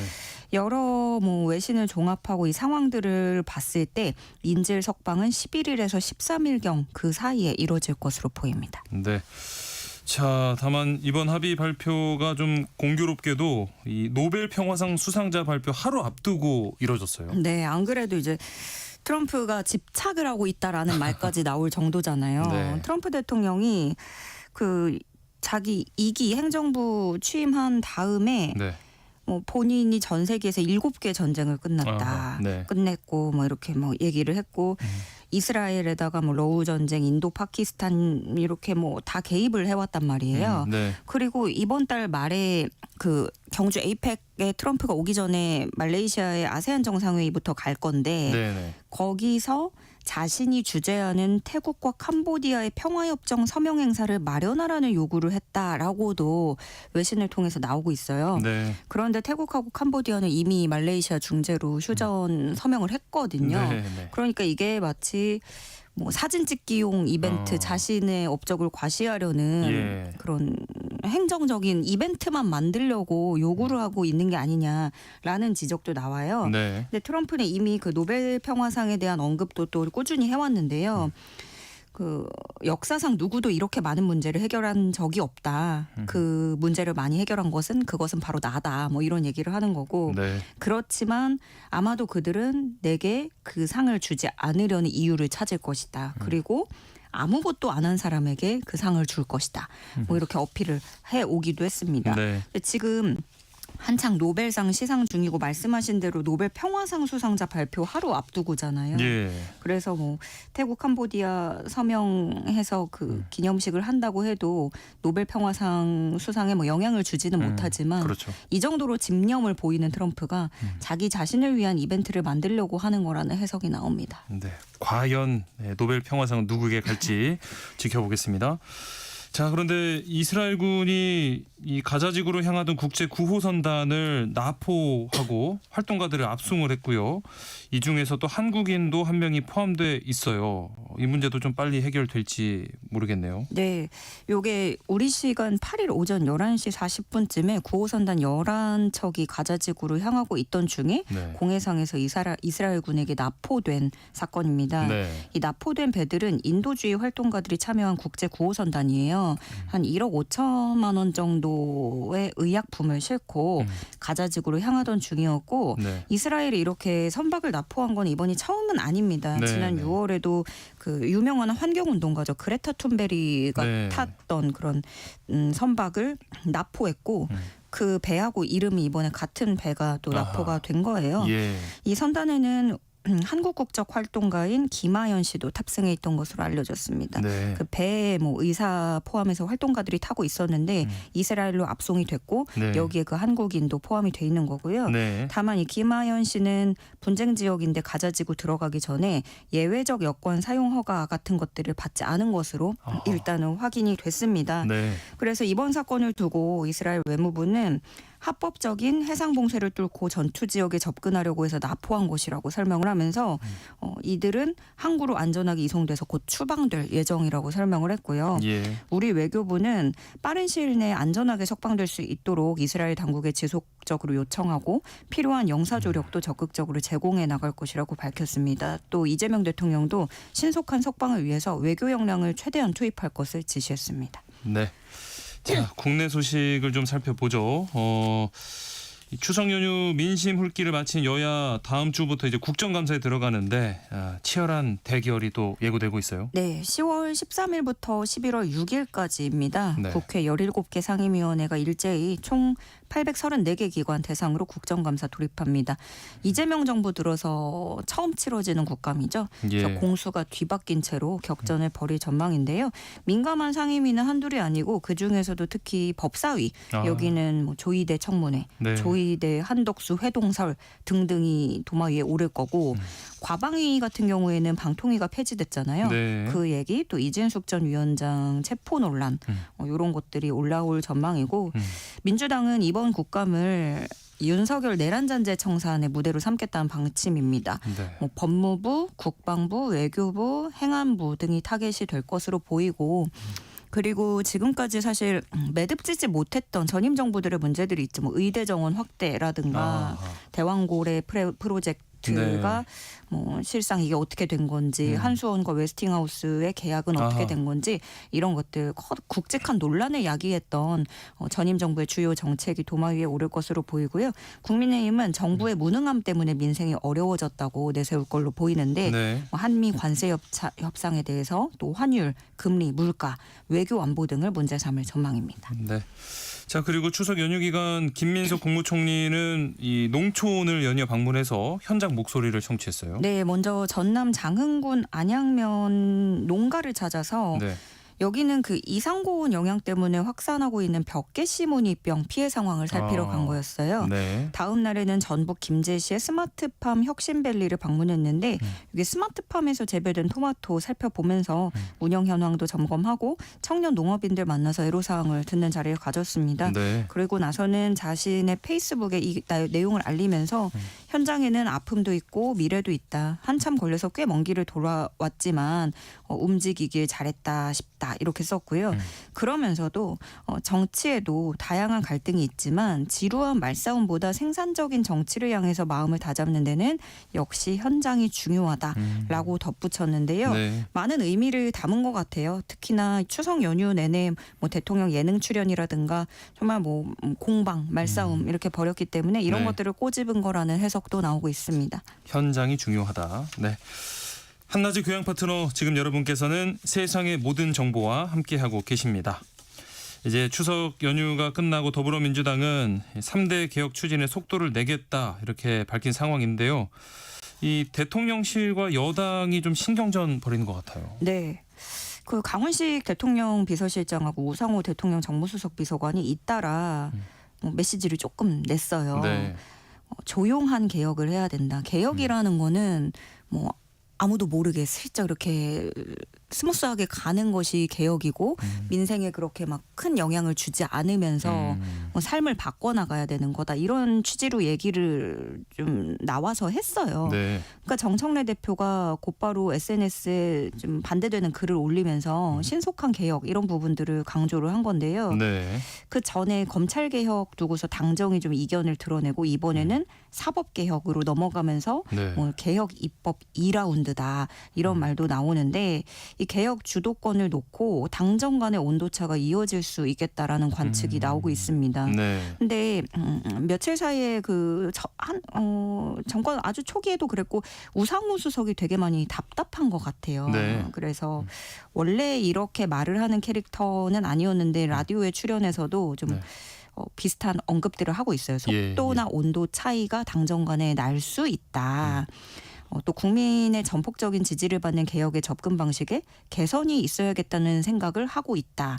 좀 시끄럽지 않게 하는 방식 이런 게 필요할 것 같다라고 했고요. 네. 심지어 이 발언을 하기 전에는 민주당이 왜 저런 결정 내렸나 가장 많이 물어보는 질문이었다. 이재명 대통령이 제일 많이 물어보는 질문은 민주당이 왜 저런 결정을 내렸느냐라는 거고요. 여기까지 우상호 수석들의 발언들을 보면 꽤나 직설적입니다. 네네. 많이 표현을 한 거예요. 네. 근데 그도 그럴 게 민주당 지도부하고 추미애 법사위원장 발로 조희대 청문회가 시작을 했는데 네. 뭐 사법개혁도 불을 당겨야 된다. 추석 연휴 이전에 밥상 위에 올려야 된다라고 했는데 글쎄요. 민심이라는 게 추석 연휴에 사법개혁을 밥상에 올리고 싶은 민심이 있을지 너무 괴리가 있는 건 아닌지 네. 의문이 들고 또 시끄럽기만 했는데 성과가 있었는지 묻는다면 성과가 있었을까? 저는 거의 제로라고 보거든요. 네. 그래서 여권 관계자는 익명인데 당이 조용해지면 대통령 지지율이 무조건 올라간다라는 말까지도 하더라고요. 네.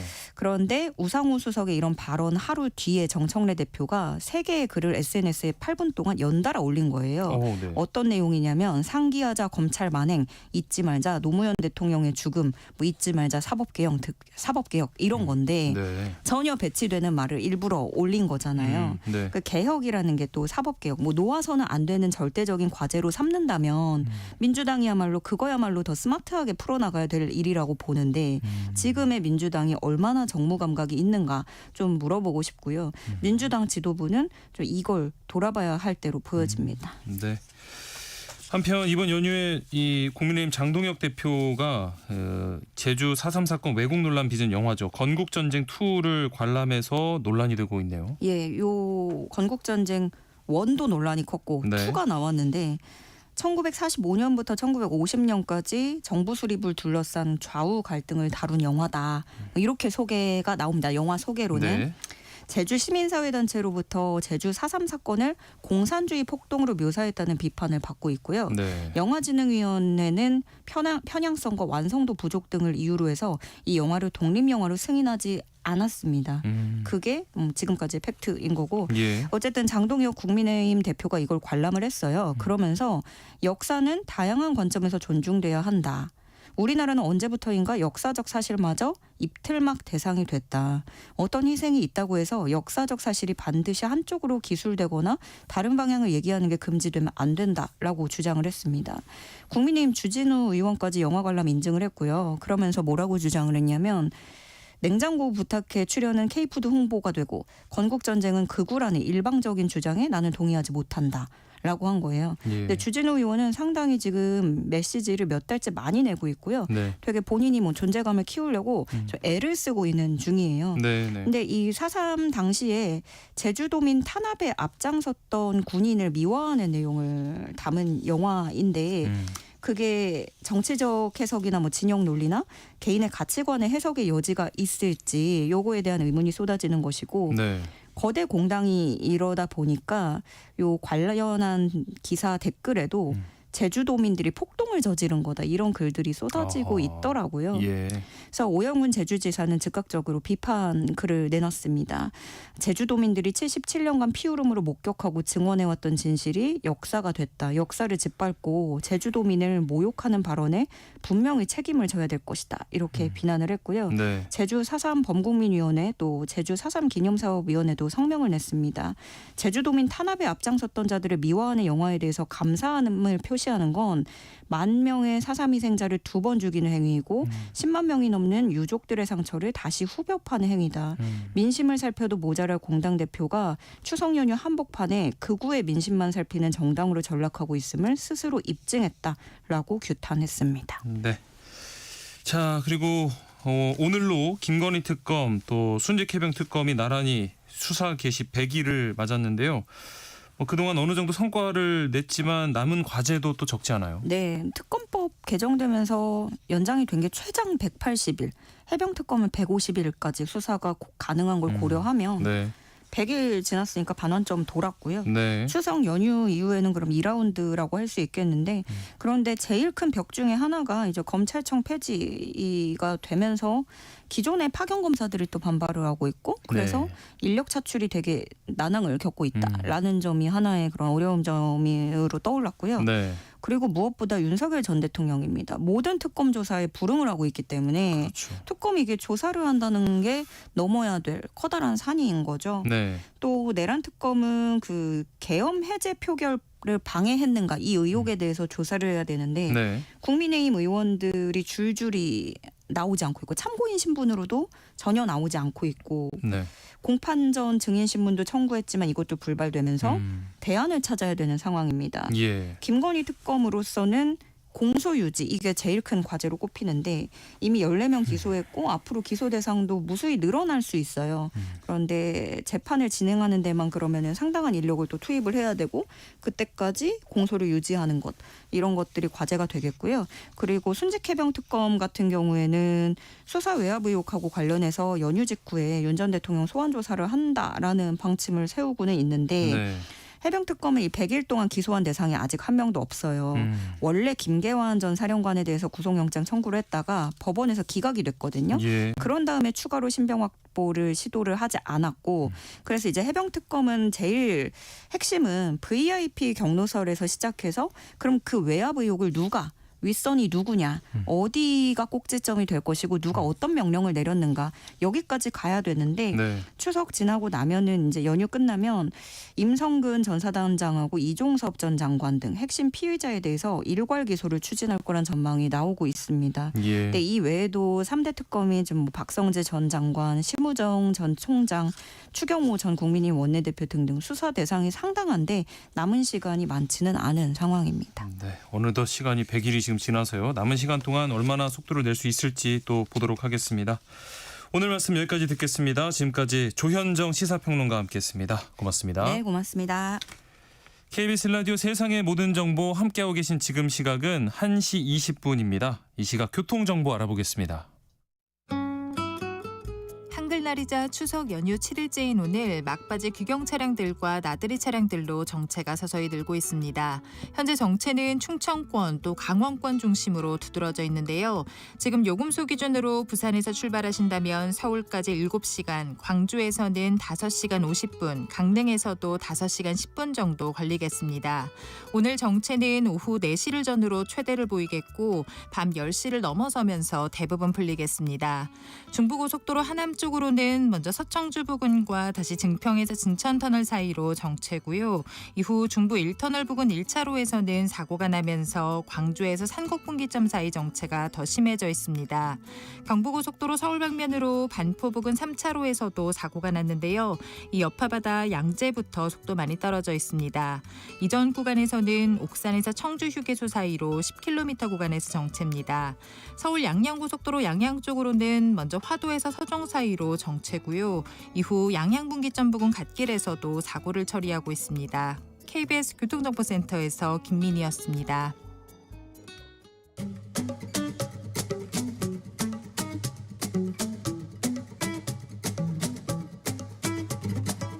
지금 바로 세모정에 물어보세요.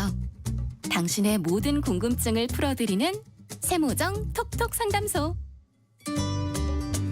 오늘도 참을 인을 새기며 육아서를 뒤적이고 계실 이 시대 엄마 아빠를 위한 시간입니다. 세모정 톡톡 상담소 우리 아이는 왜 용인 세브란스 소아청소년과 이재현 교수와 함께합니다. 안녕하십니까? 안녕하세요. 오늘은 소아 비만에 대한 이야기를 준비해 오셨어요. 네, 명절 연휴 동안 맛있는 거 많이 드셨죠, 다들? 많이 먹었습니다. 네. 저도. 네. 이렇게 많이 먹고 나면은 걱정하시는 게 다들 이제 살이 좀 쪘을까 걱정을 하는데 네. 아이들도 그건 마찬가지일 겁니다. 그런데 명절에 아이를 데리고 이렇게 친인척분들 만나러 가면은 꼭 듣는 이야기가 크게 두 가지가 있습니다. 예. 하나는 아이고 애가 왜 이렇게 말랐니라는 분들이 계시고요. 그러니까 안 말랐는데. 네. 또 어떤 분들은 아이고 통통하니 보기 좋다. 이거 지금 다 살러 갈 거니 살이 다 키로 갈 거냐 괜찮아 라고 말씀하시는 분들이 많을 거예요. 네. 그런데 이런 어른들의 인식이 자칫하면 위험할 수도 있습니다. 소아 비만은 지금 우리나라에서 굉장히 심각한 상황인데 아직도 어르신들이나 일부 부모님들께서는 이 주제에 대해서 별로 관심을 가지지 않고 있어서 이제 좀 문제인데요.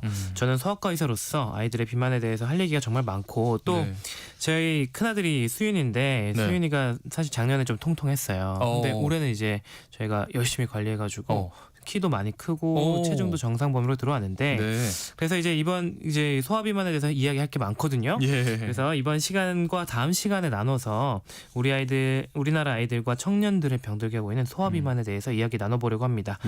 아무튼 이야기에 들어가기 앞서서 진행자께서는 우리나라 소아와 청소년의 건강 수준이 세계적으로 어느 정도 된다고 생각하세요? 우리나라 아이들 신체 건강 수준이요. 뭐 소아 비만을 지금 얘기할 정도니까 뭐 워낙 잘 먹고 잘 자라서 꽤 튼튼할 것 같은데요. 많은 분들이 그렇게 생각하십니다. 아이들 먹을 것도 많고 영양분 섭취도 잘 하고 있고 또 우리나라는 아프면 병원에 가기 쉬운 나라이기도 하니까요. 그런데 올해 5월 정말 충격적인 보고서가 하나 발표됐는데요. 바로 유니세프의 산하 연구소인 이노첸티 연구소에서 예측할 수 없는 세계 속 아동의 웰빙이라는 제목의 보고서를 발간했습니다. 이 보고서에서는 전 세계 41개국의 아이들이 얼마나 건강하고 행복하게 살아가고 있느냐라는 주제로 통계를 냈는데요. 순위를 매겼어요.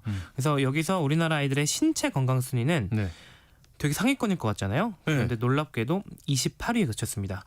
예상보다 하위권이죠. 28위요? 네. 그런데 이 조사가 선진국들만 대상으로 한 게 아니에요. 우리나라는 이제 선진국 반열에 올랐는데도 다른 뭐 선진국이 아닌 국가들 좀 상황이 여건이 어려운 나라들과 비교하더라도 하위권의 아이들의 건강 상태가 속했다는 거는 우리나라 아이들의 신체 건강 상태가 지금 심각한 상황이다라고 볼 수 있고요. 진짜 충격적이네요. 이렇게 우리나라의 소아청소년들의 신체 건강 수준이 낮게 평가된 이유 중 하나가 바로 비만 때문입니다. 이런 문제 상황을 이제 소아청소년과 의사들도 굉장히 심각하게 바라보고 있어 왔거든요.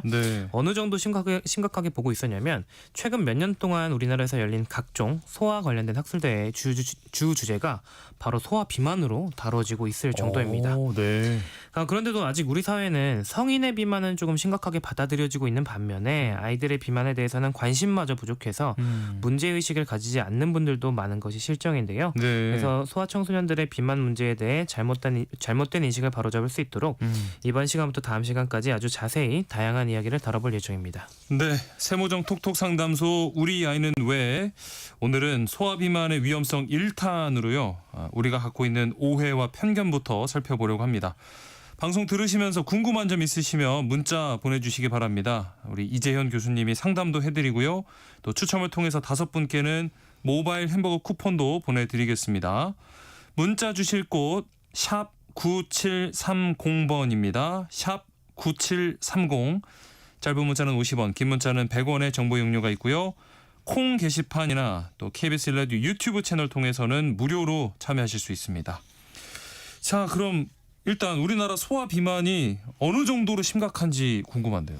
2023년도 우리나라의 초중고등학생들을 대상으로 조사를 해봤는데요. 전체 학생들 중 무려 30%나 비만이나 과체중인 것으로 밝혀졌습니다. 30%? 더 자세하게는 전체 학생들 중에 11.2%가 비만이었고요. 10명 중에 1명이 넘죠. 그리고 10명 중에 2명 정도에 해당하는 18.4%는 과체중이었습니다.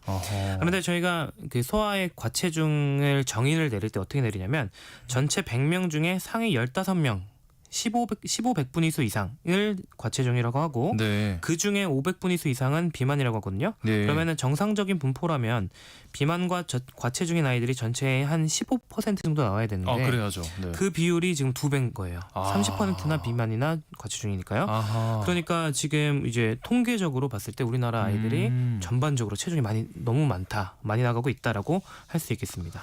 그러면은 우리 아이들 보고 그냥 마냥 너무 건강해 보인다, 보기 좋다 이렇게 생각할 게 아니라는 거네요. 네, 맞습니다. 우리나라는 아이가 정상 체중이어도 아이고 왜 이렇게 말랐니? 라는 말을 듣는 나라입니다. 제 생각에는 이게 워낙 우리나라가 어렵게 살던 시절이 있었던 나라이기 때문에 아이는 살이 쪄야 더 건강하다고 믿는 분들이 많은 것 같은데요. 특히 살은 키로 가니까 어릴 때 살이 쪄야 된다라고 생각하시는 분들이 많습니다. 그래서 옛날에는 체중이 많이 나가는 아기를 뽑는 우량아 선발대회가 열리면서 거기서 1등한 체중이 1등으로 무거운 아이는 신문에 나오기도 했죠. 네. 네, 이런 생각은 영양결핍이 만연하던 어렵던 시절에는 맞는 이야기였을지도 모르지만요. 지금처럼 영양 과잉의 시대에는 완전히 틀린 이야기다라고 할 수 있겠습니다. 그러니까 이 영유아 때 사실 뭐 통통해야 보기도 좋고 이렇게 잔병 치레 없이 건강에 자란다 이렇게 알고 있었는데 이게 아니라는 거네요. 네, 이런 인식이 바로 우량아 선발대회가 나온 폐해라고 할 수 있습니다. 물론 우량아가 더 잘 크고 건강했던 시대가 우리나라에도 분명히 있었습니다. 네. 어른과 아이 모두 충분한 영양을 섭취하기 힘들었던 시절에는 당연히 영양결핍인 사람들보다 영양 과잉인 사람이 더 잘 자라고 면역도 좋았겠죠. 네. 하지만 이제는 영양결핍인 사람과 비만인 사람을 비교해야 되는 시대가 아니라 정상 체중인 사람하고 비만인 사람을 비교해야 되는 시대가 됐는데요. 네. 그렇게 정상 체중인 사람들하고 소아비만인 아이들하고 비교를 해보면 소아비만인 아이들이 성인이 되기 전에 소아청소년 시기에, 그러니까 성인이 돼서가 아니고요. 네. 소아청소년 시기에 고혈압이 걸릴 위험이 3배나 높아지고요. 그리고 소아청소년 아이들 중에 비만인 아이들 검사를 해보면 네.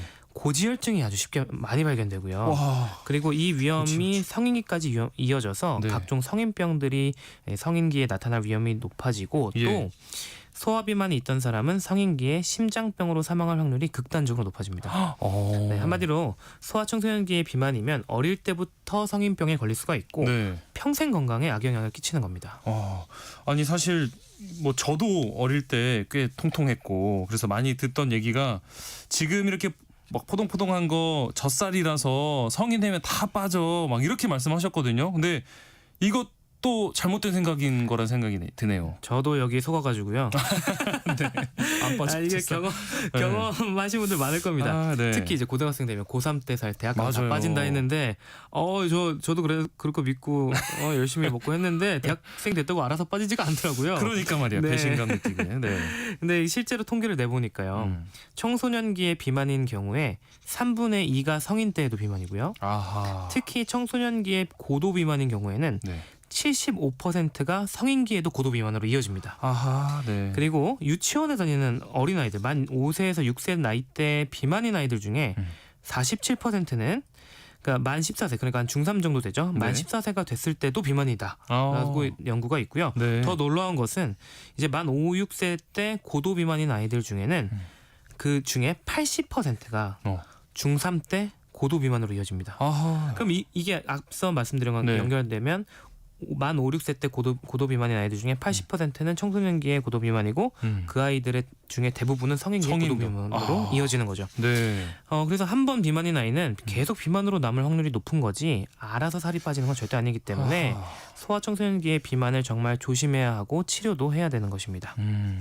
우리가 이렇게 아기에게 뭐 분유를 먹일 때도 좀 이렇게 아기가 포동포동하기를 바라는 마음에 살이 잘 오르는 분유로 바꾸기도 하던데 지금 만약에 적정 체중이라고 하면 굳이 그럴 필요도 없다는 말씀이시네요. 맞습니다. 이게 만 1세 미만의 영아기의 체중도 잘 관리해줘야 되는데요.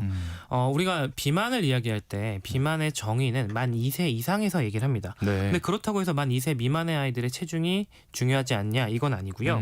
만 2세 미만의 아이들도 과체중은 진단을 하거든요. 네. 근데 과체중이 이 만 2세 미만 특히 만 1세 미만의 과체중이 있었던 아이들이 과도한 수유를 지속하고 달콤하고 자극적인 간식을 많이 먹게 되면 이 과체중이 지속적으로 연결되다가 만 2세가 넘으면 자연스럽게 소아비만으로 연결이 되겠죠. 네. 그래서 이게 뭐 만 2세 미만 때 통통했다가 만 2세 넘어간 비만이 아닐 수도 있어라고 생각하면 좀 어렵고요. 그렇기 때문에 어린 영아 시기부터 이 욕심을 가지시는 게 되게 나빠요. 체중이 다른 아이들보다 크면 좋겠다. 그러니까 그걸로 순위 매기시는 분들이 있어요. 네, 우리 네. 아이는 상위 1%예요. 막 이렇게 좋아하시는 분들이 있는데 어허허. 저는 오히려 이 아이 나중에 비만될 수 있으니까 조심해야 됩니다라고 얘기를 하고 네. 우리가 아기의 성장을 평가할 때 가장 중요한 거는 우리 아이가 다른 아이들보다 얼마나 크냐가 아니라 우리 아이가 지금 태어나고 나서 꾸준히 잘 자라고 있는지 이게 중요한 거다라고 강조드리고 싶습니다. 네. 그 아이를 이렇게 키우다 보면은 그 시기에 먹여야 하는 적정 수유량이 있잖아요. 그런데 뭐 잘 먹는 아이들 같은 경우에는 다 먹고도 배고프다고 막 계속 운다고 하는데 막 그래서 어쩔 수 없이 뭐 양을 좀 더 주기도 하고. 근데 이런 부분도 어떻게 조절을 하는 게 필요할까요? 분유통 뒤에 보거나 인터넷에 보면 뭐 몇 개월이 됐을 때는 분유 몇 밀리리터를 먹어야 된다 이런 일종의 지침이 있습니다. 네. 근데 이 지침은 정말 참고사항이고 평균적인 사항일 뿐입니다. 아하, 네. 그러니까 아이들이 이것보다 더 많이 먹고 싶어 할 수도 있고요. 이것보다 좀 덜 먹고 싶어 할 수도 있어요. 네네. 이게 타고난 그 먹는 양이 다르기도 하고 그리고 아이들도 우리 어른들이 매일매일 몇 끼니 입맛과 먹는 양이 다른 것처럼 아기들도 매일매일 몇 끼니 먹는 양이 달라질 수밖에 없어요. 네. 뭐 많이 먹다가 조금 먹을 때도 있고요. 조금 먹다가 모자라서 많이 달라고 할 때도 있는데 이게 다 자기가 원하는 게 위 크기도 다르고 그날 어떻게 행동을 했냐 지금 기분이 어떠냐에 따라 달라지는 거거든요. 네. 그래서 이 아이들이 먹고 싶어하는 양 거기에 맞춰서 마음껏 먹을 수 있도록 도와주는 것이 굉장히 중요합니다. 네. 그래서 아이가 배고파하는 신호를 확실히 보내고 많이 먹여도 아프거나 불편한 것이 없고 체중 증가 속도도 적절하다면 이 적정 수유량에 집착하지 마시고 아이가 원하는 만큼 주시면 되겠습니다. 그리고 또 이제 아이들이 워낙 이렇게 먹고 돌아서면 배고파하고 이러니까 보호자분들이 간식을 잔뜩 준비하기도 하는데 뭐 이 시기에 아이들 식사량이 늘어나는 건 맞는 거죠? 그렇죠. 아무래도 성장을 하다 보면 식사량이 늘어나긴 하는데요. 네. 이게 그 갑자기 아이들이 식욕이 폭발할 때가 있어요. 그건 왜 그러냐면 네. 아이들이 자라나는 성장 패턴을 보면 네. 우리가 그냥 일반적으로 쉽게 생각하기에는 하루하루 꾸준히 자라날 것 같지만 사실 아이들은 그렇게 자라나지 않고요. 네. 계단식으로 자랍니다. 그러니까 한동안 안 자라다가 어느 날 갑자기 쑥 자라고 뭐 그렇게 급성장기가 있는 게 특징인데 네. 이 급성장기가 되면 당연히 그 전후로 해서 먹는 양이 좀 늘어납니다. 그리고 또 어린아이들은 신체 발달이 점점 늘어나면서 뭐 누워만 있던 애들보다 기어다닐 때 좀 더 식욕이 있을 거고요. 네. 기어다닐 때보다 걸어다닐 때 식욕이 더 늘어날 겁니다. 그래서 이렇게 신체 발달이 이루어지면서 운동이 활발해지면 식욕이 더 활발해질 수 있는데요. 그런데 이렇게 식욕이 증가한다고 해서 아무거나 마음껏 주시면서 영양분을 제대로 채워주지 못하고 과도한 열량을 주시면 비만으로 연결될 수가 있습니다. 네. 그래서 이 식욕이 폭발하는 시기에 비만으로 연결이 되지 않도록 여러 가지 노력을 해주셔야 되는데요. 가장 중요한 건 음식의 양은 아이가 원하는 만큼 주시되 네. 건강한 음식을 줘야 된다는 겁니다. 아하. 네. 근데 아이들이 잘 먹는 모습 보면 참 이쁘거든요. 그래서 뭐 어른이 먹는 라면, 뭐 마라탕, 짜장면, 피자, 치킨 이런 것들을 막 자주 먹이시고 먹여보시는 분도 있고요. 예. 아기한테도 그런 분들이 있어요. 네, 그리고 시도 때도 없이 배고파한다고 집에 과자랑 음료수 잔뜩 쌓아놓고 하루도 몇 번씩 이 영양가 없는 간식을 주시는 분들이 있어요. 그런데 네. 이런 습관은 비만으로 이어지게 됩니다. 우리가 흔히 건강에 좋지 않다고 알고 있는 음식들은 대부분 영양소가 풍부하지 않고 당분이나 지방 함량만 높아가지고 네. 칼로리만 높은 경우가 대부분입니다. 네. 그리고 이런 음식들은 이제 많이들 알고 계시다시피 몸의 식욕만 더 자극하고 포만감은 줄이면서 비만을 유발하고요. 그리고 아이들이 성장에 필요한 다양한 영양소를 섭취 못하게 된다는 문제점이 있습니다. 네. 아이가 잘 먹는 모습 보는 게 좋고 아이가 좋아하는 음식 챙겨주고 싶은 게 부모의 마음이긴 하지만 건강한 음식을 아이에게 제공해 주는 것이 부모의 책임이라고 생각을 합니다. 맞습니다. 네. 뭐 그래서 아이가 어릴 때 이렇게 저염, 저당으로 간식도 이렇게 직접 만들어서 먹이는 분들 많거든요. 근데 사실 아이들이 뭐 학교 가고 하면 친구들이랑 이렇게 액상과당 잔뜩 들어간 음료도 사 먹고 해서 이게 소용이 없어지는 뭐 그런 경우도 있는데 집에서 어떻게 해주는 게 최선일까요? 그렇죠. 내가 집에서 아무리 좋은 걸 먹여도 나가서 몸에 안 좋은 거 먹고 오면 너무 허무하다 이런 허무주의 때문에 힘들어하시는 분들 많은데요. 네.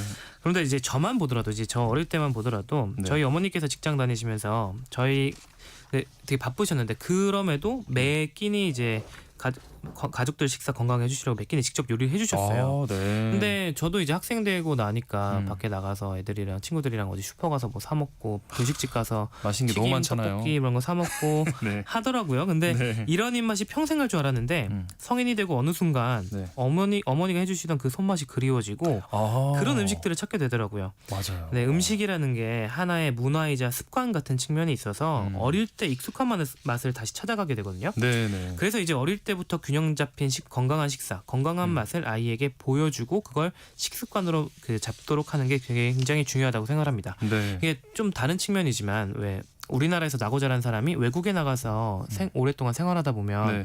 전통 한식을 되게 그리워하게 되잖아요. 맞아요. 네. 마치 그런 것처럼 건강한 음식을 먹고 자란 아이는 결국 나중에 어른이 됐을 때 이 입맛으로 다시 돌아올 거라고 저는 생각을 합니다. 네.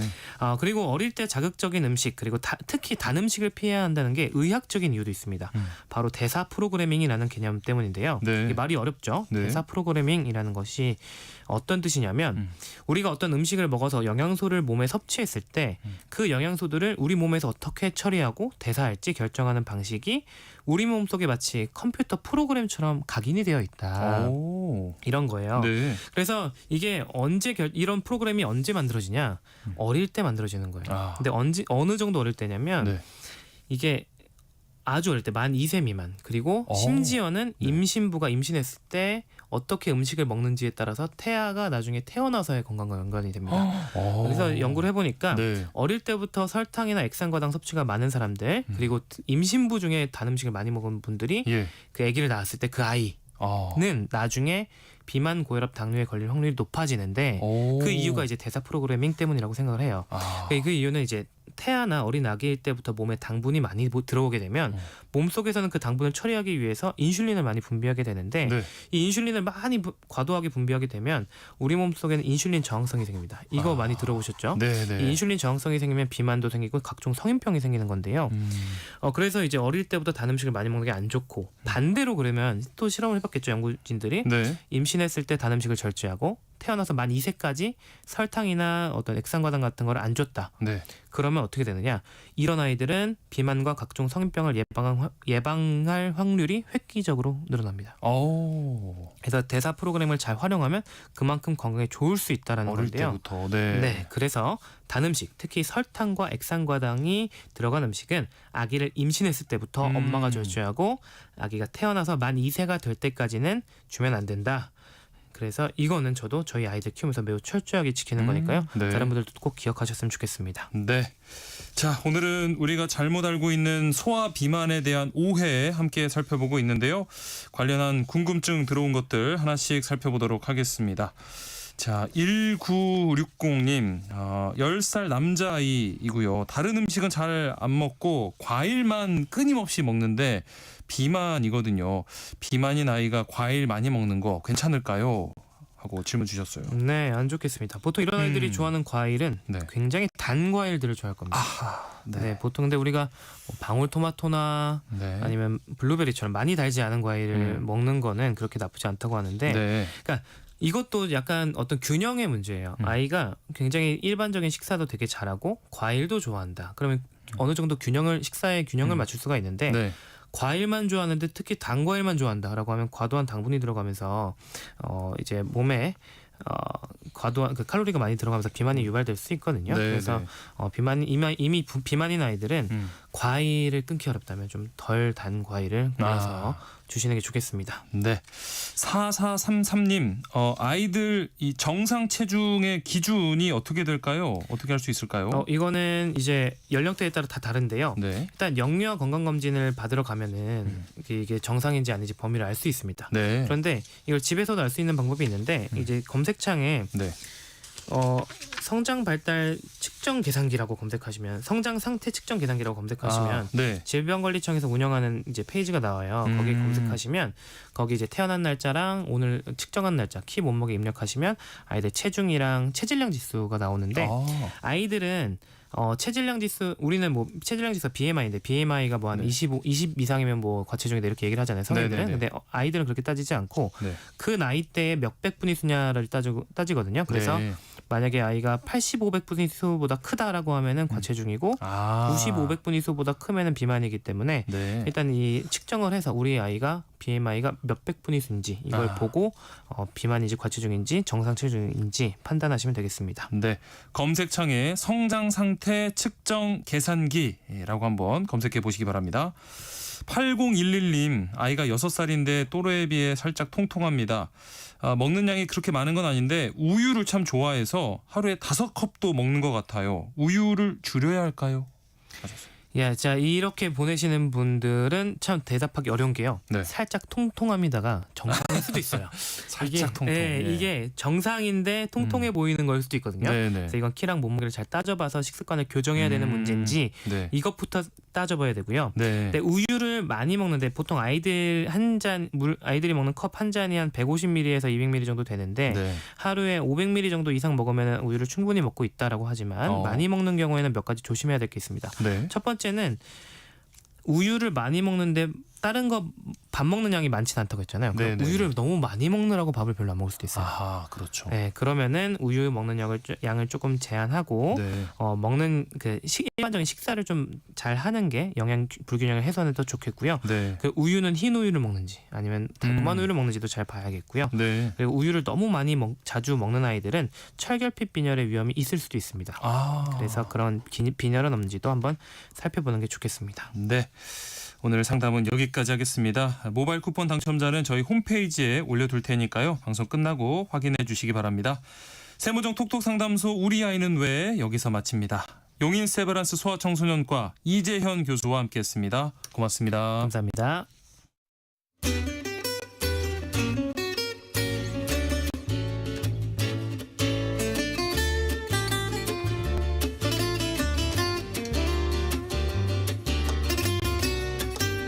매주 쏟아지는 신작 속에서 어떤 영화를 볼지 고민되시나요? 영화와 OTT 명작을 소개하는 시간 라디오와 팝콘에서 여러분의 선택을 도와드리겠습니다.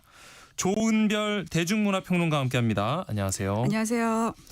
자, 오늘은 어떤 작품부터 소개를 해 주실까요? 네, 영화 범죄도시 1편을 연출했던 강윤성 감독님 굉장히 오랜만에 스크린으로 돌아왔습니다. 오호. 그동안 뭐 이제 범죄도시 이후에 디즈니 플러스에서 뭐 카지노나 네. 화인 쫀득이들 같은 그런 시리즈물 연출에 집중하셨는데 네. 15일 개봉하는 중간계라는 영화로 관객을 만납니다. 중간계. 이 중간계가 이승이랑 저승 사이에 갇힌 사람들이 있는 곳인데 이분들의 영혼을 소멸시키려는 이제 저승사자들과 이제 쫓고 쫓기는 추격을 담은 영화고요. 예. 자신의 띠에 해당하는 12지신. 이제 저 같은 경우는 양띠인데 이제 양의 지신이 와가지고 이제 영혼을 거둬간다 이런 설정이고요. 네. 뭐 변유한 씨, 김강우 씨, 이제 방효린 씨 등이 출연합니다. 이야, 강윤성 감독님 그간 뭐 선굵은 시리즈물로 또 시청자들의 눈을 사로잡았는데 아무래도 영화 팬들의 기대가 클 것 같습니다.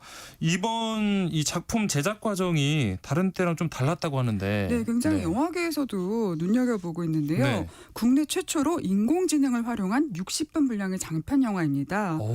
이미 해외에서는 이런 작품들이 좀 있었는데 네. 국내에서는 이제 단편만 있었지 상업성 장편 영화로는 이 작품이 처음이에요. 예. 그래서 이 작품 같은 경우에는 이제 AI로 12지신 저승사자의 모습을 구현해냈습니다.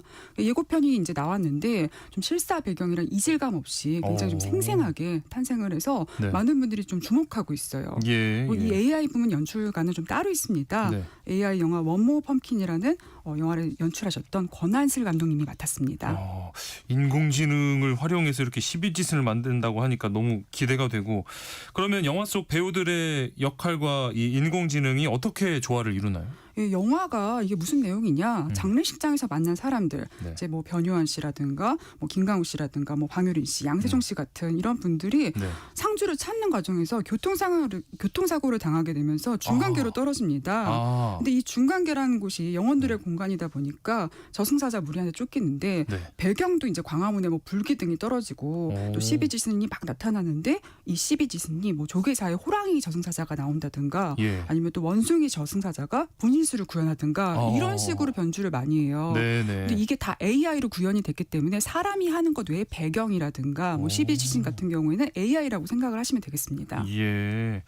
야, 뭐 청취자분들도 최근 들어서 올해 들어서 특히 인공지능 활용도가 부쩍 높아지고 있다 이렇게 느끼실 것 같은데, 직접 뭐 그 지브리풍도 워낙 유행을 했었으니까 해보신 분들도 계실 테고, 자, 인공지능을 활용해서 영화까지 만든다고 하니까 글쎄 이거 어떻게 봐야 될지 약간 궁금한데요. 이게 사실은 우리보다 앞서서 2023년에 할리우드에서 이제 작가와 배우 조합이 AI 그 활용을 반대한다. 이래가지고 그렇죠. 대규모 파업을 한 적이 있었어요. 네. 그런데 올해 3월에 97회 아카데미 시상식에서 10개 부문 후보에 올랐던 영화 브루탈리스트가 네. 이게 논란이 조금 있었습니다. 예. 배우의 이제 외국어 영향을 강조하기 위해서 AI 기술을 활용했다고 했는데 결국엔 나무주연상을 받았어요. 네, 네. 그리고 이 영화 외에도 이제 에밀리아 페레즈, 듄 파트 2도 AI 기술을 조금 활용한 걸로 알려졌지만 수상에는 별 무리가 없었습니다. 네. 근데 결국 이제 계속 논란이 커지니까 이제 미국 아카데미 시상식을 주최하는 영화예술과학 아카데미가 지난 4월에 네. 입장을 밝혔습니다. 예. AI를 활용한 작품도 후보 선정에서 배제하지 않겠다. 그럼 이 규정대로라면은 이제 네. 2026년에 열리는 아카데미 시상식 후보작에는 AI를 활용한 영화도 후보에 오를 수가 있습니다. 그러네요. 근데 조금 애매해요. 여기서 인간의 창의성을 좀 중심에 두고 그걸 고려해서 성취도를 판단하겠다. 네. 그러니까 AI를 활용해도 되지만은 네. 이제 인간이 어떻게 했는지를 더 보겠다. 네. 이런 의미로 좀 볼 수 있을 것 같고요. 예. 근데 뉴욕 타임스 같은 경우에는 이제 AI가 영화 제작에 영향을 미쳤다. 이걸 인정한 것만으로 영화계에 굉장히 큰 변화다. 이렇게 그러네요. 분석을 했어요. 네. 근데 국내에서도 늘고 있습니다. 작년에 이제 부산시가 제1회 부산국제 인공지능 영화제를 개최했고 또 이제 지난 2일에 막을 내렸는데요. 네. 제1회 서울국제 AI 필름 페스타가 개최됐습니다. 네. 좀 많은 분들이 얘기하다시피 지금 영화계가 굉장히 어려운 시점인데 이 AI 도입이 이제 새로운 돌파구가 될지 좀 지켜봐야 할 것 같습니다. 네. 이 AI가 우리 삶에 훌쩍 뛰어든 시대인데 AI를 활용한 장편 영화 중간계 저도 무척 기대를 하고 보겠습니다. 다음 영화 소개해 주실까요? 네, 이번 영화 같은 경우는 17일 넷플릭스를 통해 공개되는 굿뉴스입니다. 굿뉴스. 네. 이 영화는 실화가 바탕입니다. 네. 1970년 발생한 일본 항공 납치 사건, 일명 요도호 사건을 바탕으로 제작된 실화 기반 작품이고요. 네. 변성현 감독이 연출을 맡았고 설경구 씨, 홍경 씨, 류승범 씨가 출연하고 제50회 토론토 국제영화제에 초청받았고 또 이제 지난 부산 국제영화제에서 상영이 돼서 굉장히 시네필들 사이에서 입소문이 번지고 있습니다. 네. 실화 바탕 영화라고 하면 항상 이렇게 또 관심이 더 가는데 그러면 이번 영화와 실제 사건에는 어떤 차이가 있을까요? 이제 실제 사건 1970년이라서 기억하시는 분들도 있고 이런 사건이 있었어 하시는 분들도 있을 것 같아요. 네. 70년 3월 31일에 일본 항공 351편이 네. 일본 공산주의 단체에서 납치된 사건이 벌어졌어요. 예. 이분들이 이제 쿠바 하나다로 가려다가 연료가 좀 문제가 생겨서 네. 평양에 가자 했는데 하필이면 이제 김포공항에 불시착하게 됐습니다. 네. 근데 영화에서는 이 실제 사건의 얼개만 빌려오고 이제 이야기의 어떤 세부적인 요소는 블랙 코미디로 변경을 했습니다. 네. 이 납북을 막기 위해서 일본이랑 한국 정부가 김포공항을 평양공항으로 위장했다. 이런 비밀 작전을 꾸린다. 네. 이런 식으로 설정을 한 거예요. 네, 네. 저 변성현 감독이 굉장히 여기서 블랙 코미디의 묘미를 발휘합니다. 네. 관료들이 이제 잘 모르는데 대책 없이 회의를 하거나 납치범이 내가 납치를 해야 되는데 뭘 어떻게 해야 되는지 잘 모르는 이런 식으로 했었고요. 워낙에 또 변성현 감독이 좀 꼼꼼해가지고 미술도 굉장히 좀 많이 공을 들였는데 네. 실제로 폐비행기 세트를 꾸미고 1970년대 공항과 관제탑을 고스란히 재현했습니다. 예. 이 변성현 감독하고 설경구 씨 같은 경우에 벌써 4번째 호흡인데 이 정도면은 이 설경구 씨를 변성현 감독의 페르소나라고 칭해도 무방할 것 같은데요. 맞습니다. 네. 영화계에서 이제 변성현 감독에 대해서 일명 이 설경구 사용법 이걸 가장 잘하는 감독님이다. 네. 이런 우스갯소리가 있어요. 예. 2017년에 이제 영화 불안당, 이제 나쁜 놈들의 세상, 2022년 영화 킹메이커, 2023년 영화 길복순, 그리고 그렇죠. 이번 작품까지 4번째 작품이고요. 네. 보면 작품 속에서 변성현 감독이 변주를 하면은 설경구 씨의 연기도 이제 변주를 하게 됩니다. 네. 저 설경구 씨가 예전에 그런 말을 한 적이 있어요. 자기가 이제 불안당을 할 때는 변 감독에 대한 신뢰가 그렇게 높지 않았는데 해보니까 이제 좋은 거죠. 네, 계속해서 네. 신뢰가 높아지고 네. 그럼 변 감독이 하자대로 하겠다. 그래서 불안당 때는 이제 변성현 감독이 설경구 씨를 빳빳하게 했다면은 네. 이번에는 구기겠다. 이렇게 이제 포부를 얘기하기도 했습니다. 네. 근데 이 맡은 역할이 없는 인물이에요. 이제 실화 속에 없었던 해결사 아무개입니다. 예. 이름도 없어요. 아무개라고 불리는 아무개. 그런 네. 인물이에요. 그래서 어떤 연기를 보여주실지 저도 굉장히 궁금합니다. 변성현 감독과 설경구 씨의 이런 끈끈한 관계를 또 확인해 볼 수 있을 것 같고, 이 처음으로 합을 맞추는 홍경 씨 또 류승범 씨 활약도 기대가 되는데, 뭐 일각에서는 두 배우의 재발견이다 이런 말도 있어요. 네, 그가 뭐 보여주지 않았던 얼굴을 연기를 합니다. 네. 홍경 씨가 연기한 인물은 이제 실존 인물이에요. 네. 공군 중위 서고명을 연기했는데 아무개가 이제 비장의 무기로 데려온 인물이고 또 미국에서 최고 수준의 관제 교육을 받은 인재입니다. 그리고 류승범 씨 같은 경우는 이제 아무개의 상사인 중앙정보부장 박상현으로 분하는데 네. 여기서도 특별히 충청도 사투리를 굉장히 구수하게 구사합니다. 네. 그리고 류승범 씨가 이제 결혼하고 그러면서 연기 공백이 좀 있었잖아요. 그렇죠. 네. 영화 출연이 6년 만입니다. 아이고, 2019년 타짜 이후 처음이고 네. 또 넷플릭스는 처음 등장하게 되는 겁니다. 네. 자, 이렇게 기대되는 작품 만나봤고요. 이제 남은 작품이 OTT 시리즈인데 어떤 작품 가져오셨을까요? 네, 11일 티빙을 통해 공개되는 태풍상사 소개해드릴게요. 예. 28년 전 1997년 IMF 시기가 배경입니다. 네. 당시 이제 굉장히 어려운 가운데 아버지가 남긴 중소기업을 지키기 위해서 청년 사장과 회사 경리 사원이 협업하는 이야기를 그렸습니다. 네. 그래서 가수 겸 배우 이준호 씨가 태풍상사의 신입 직원 강태풍 역, 김민아 네. 씨가 이 회사의 에이스 경리 오미선 역을 연기합니다. 아하. 그 1997년 이 IMF 시대라면 이 기억하시는 분들 많이 계실 테고, 지금도 또 경제가 어렵다 보니까 많은 분들이 또 그 시절을 떠올리실 것 같은데, 자, 이준호 씨 또 김민아 씨가 맡은 캐릭터는 어떤 인물일까요? 좀 기억하시는 분들이 있을지 모르겠는데 당시에 오렌지족이라는 그런 그 젊은 오렌지족. 세대를 칭하는 그렇죠, 그런 그렇죠. 말이 있었어요. 네, 네. 그래서 강태풍 역할이 전형적인 압구정동 오렌지족입니다. 오. 이제 부모님이 부자니까 네. 이제 강남 나이트클럽에서 춤추고 명품 입고 이런 젊음을 막 누렸던 인물이에요. 네. 근데 IMF를 맞으면서 아버지 회사가 하루 아침에 어려워지니까 아이고. 이제 태풍 상사의 신입 직원이 되게 됩니다. 아하. 그리고 김민아 씨는 요즘 말하는 전형적인 K 장녀예요. 그래서 공부를 잘했는데 부모님이 돌아가셔서 아이고. 할 수 없이 고졸 사원이 됐습니다. 네. 근데 머리가 영민해가지고 사장님의 신뢰를 받고 이제 태풍 상사에서 굉장히 중추적인 역할을 해요. 근데 어느 날 갑자기 철모르는 사장님의 아들이 입사를 했어요. 네. 근데 이분이 뭐 미수금이 뭐냐, 팩스는 어떻게 쓰는 거냐, 팩스를 이제 전화처럼 받습니다. 이제 이런 걸 하나하나 다 가르쳐주는 일종의 스승 역할을 합니다. 오렌지족 출신인 낙하산과 K 장녀의 만남 재밌을 것 같습니다.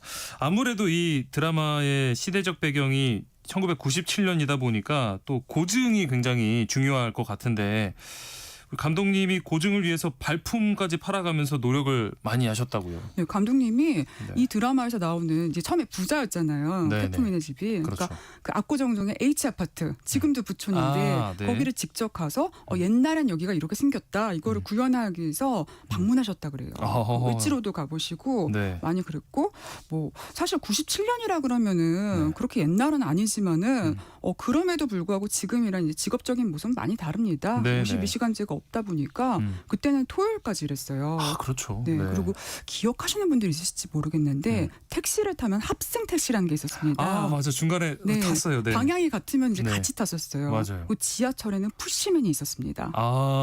밀어서 이렇게 일본에서는 뭐 지금도 있다고 하는데. 네네. 네. 그리고 뭐 스마트폰, 이메일 없으니까요. 뭐 계산기랑 이제 팩시밀리로 업무를 봤었어요. 그렇죠. 그리고 삐삐랑 시티폰도 다 90년대 중반에 나왔습니다. 예. 그래서 사실은 이 배우들이 좀 어려요. 이준호 씨가 1991년생 그리고 김민아 씨는 1995년생이어서 네. 두 분이 그 당시에 뭐 6살, 뭐 2살 이랬다고 합니다. 기억이 안 나죠. 네. 그래서 이준호 씨가 이제 그때 뭐 근무호기 운동한 건 생각난다 이렇게 얘기를 했는데, 그래도 이 역할에 몰입하기 위해서 자기가 직접 사비를 들여서 당시 의상을 준비를 했어요. 어이구, 네. 그 헤어스타일도 자세히 보시면은 그때 유행했던 이제 브릿지 헤어.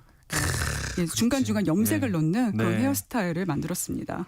또 1세대 아이돌 이 무대가 막 떠오르는 그런 영화가 될 것 같은데, 이 두 배우의 또 케미의 기대가 크고요.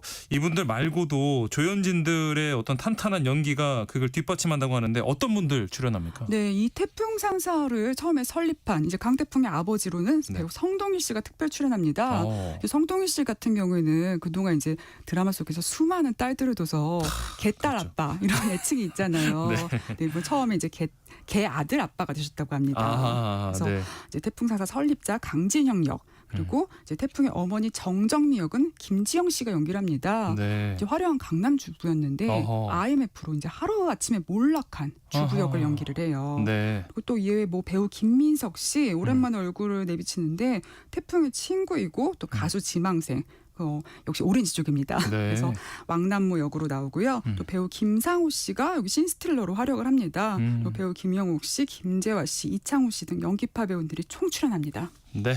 영화와 OTT를 소개하는 라디오와 팝콘, 지금까지 조은별 대중문화평론가와 함께했습니다. 고맙습니다. 감사합니다.